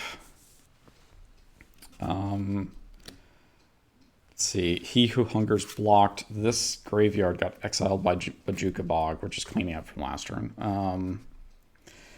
We have that. Draw a card. Tomorrow, Azami's Familiar. What do we want to do with that? Do we just try to find an out to this? I think that's what we tried to do, because I think pretty much all of our Wrath effects are ruined now, because they all got exiled from one thing or another. So let's see. Let's go ahead and cast that. Let's go and do the gemstone. Oh, it's 3. So it's actually, we're down to 1 now. So that's 4, 5, 6. Is that how we want to tap it? Not quite. I think we want another green here. So we're going to go and do the Grim Backwoods. So let's go and get tomorrow Azami's Familiar, which triggers Kodama of the South Tree, making all of our creatures +1/+1 and have trample. So let's go ahead and I think we just try to get as much damage in at this point. I guess we could, let's see, before we do that, let's go and tap and cast He Who Hungers. No, no, because we really want to do Shinnin of Life's Roar every turn that we possibly can. That means that we have to recast that from our graveyard. Okay, so yeah, we do go ahead and attack with everything. They have to block with their creatures against Shinnin of Life's Roar. which means everything else gets through. But they do gain a bucket of life. They gain 2, let's see. Mangara is a 1/1, so that's 4 life. So 4, 6. Teshar is a 2/2. That's another 5. Gosh, so, I mean, 4, 6, 11 life is what they gain. We deal 6, 8, 12, 13. No, wait, Azami can't attack this turn. 6, 8, 12, and another 1, 2, 3, 4, 5, 6, 7. So 19. We deal 8 damage overall against them. So that puts them down to 45. Ouch. And they don't lose. Well, I guess Shinnin of Life's Roar, we're going to have them kill Mangara, I guess. I think that's smart. I think that's what we do with them. Let's see.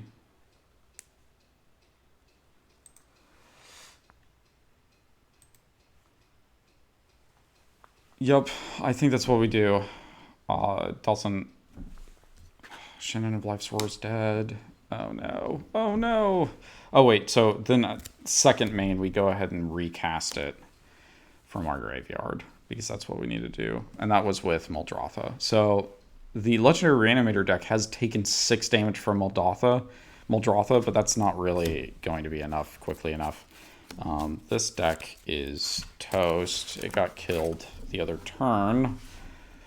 So we're just going to pile all of these cards together and put it into the side like the Nethroi deck.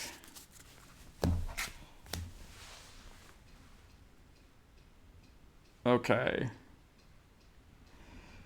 So, Legendary Reanimator. We're almost there. Untap. Upkeep. Draw card. Primeval's Glorious Rebirth. If only there were, like, anything in our graveyard. So, I mean, Mangara would be in our graveyard, but we returned it to our hand, right? So, let's see. Oh, but Ravos has been dealing a decent amount of damage. I haven't been keeping track of that at all. That's, not good. Oh, well.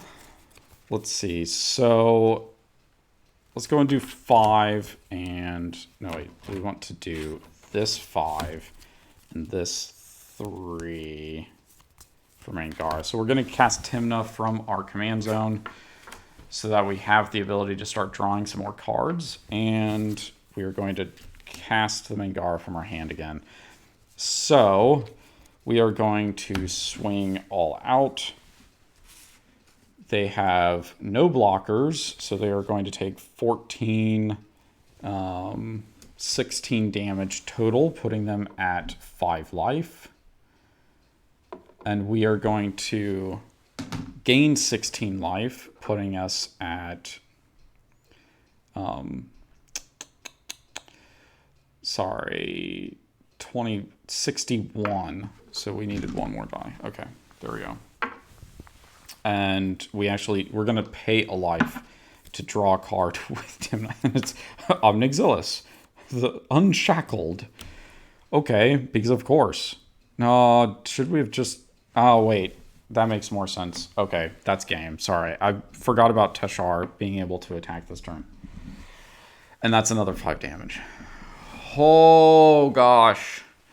That was such a long game. It was 3 hours. That's the other problem with trying to play 4 decks at the same time. It just takes so long. Okay. Well, now we know which is the ultimate Reanimator deck, I guess. Well, at least in this game it is. We just have this powerhouse of Legendary Reanimator.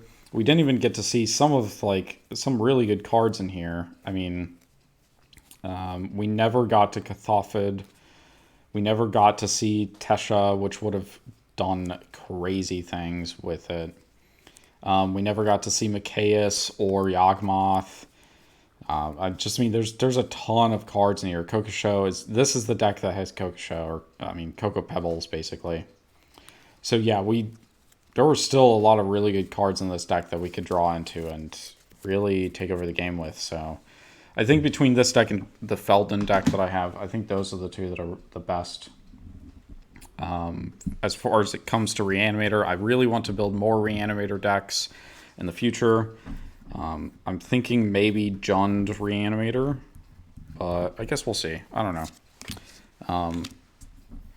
But in the meantime, thank you all for watching, the people who did. We got a first-time chatter and some other friends joining the chat with us earlier, so that was really nice. Really nice to see. And I think that I'm going to go ahead and close it up for the night. It's been a long battle, so thank you all for watching, and see you all next time.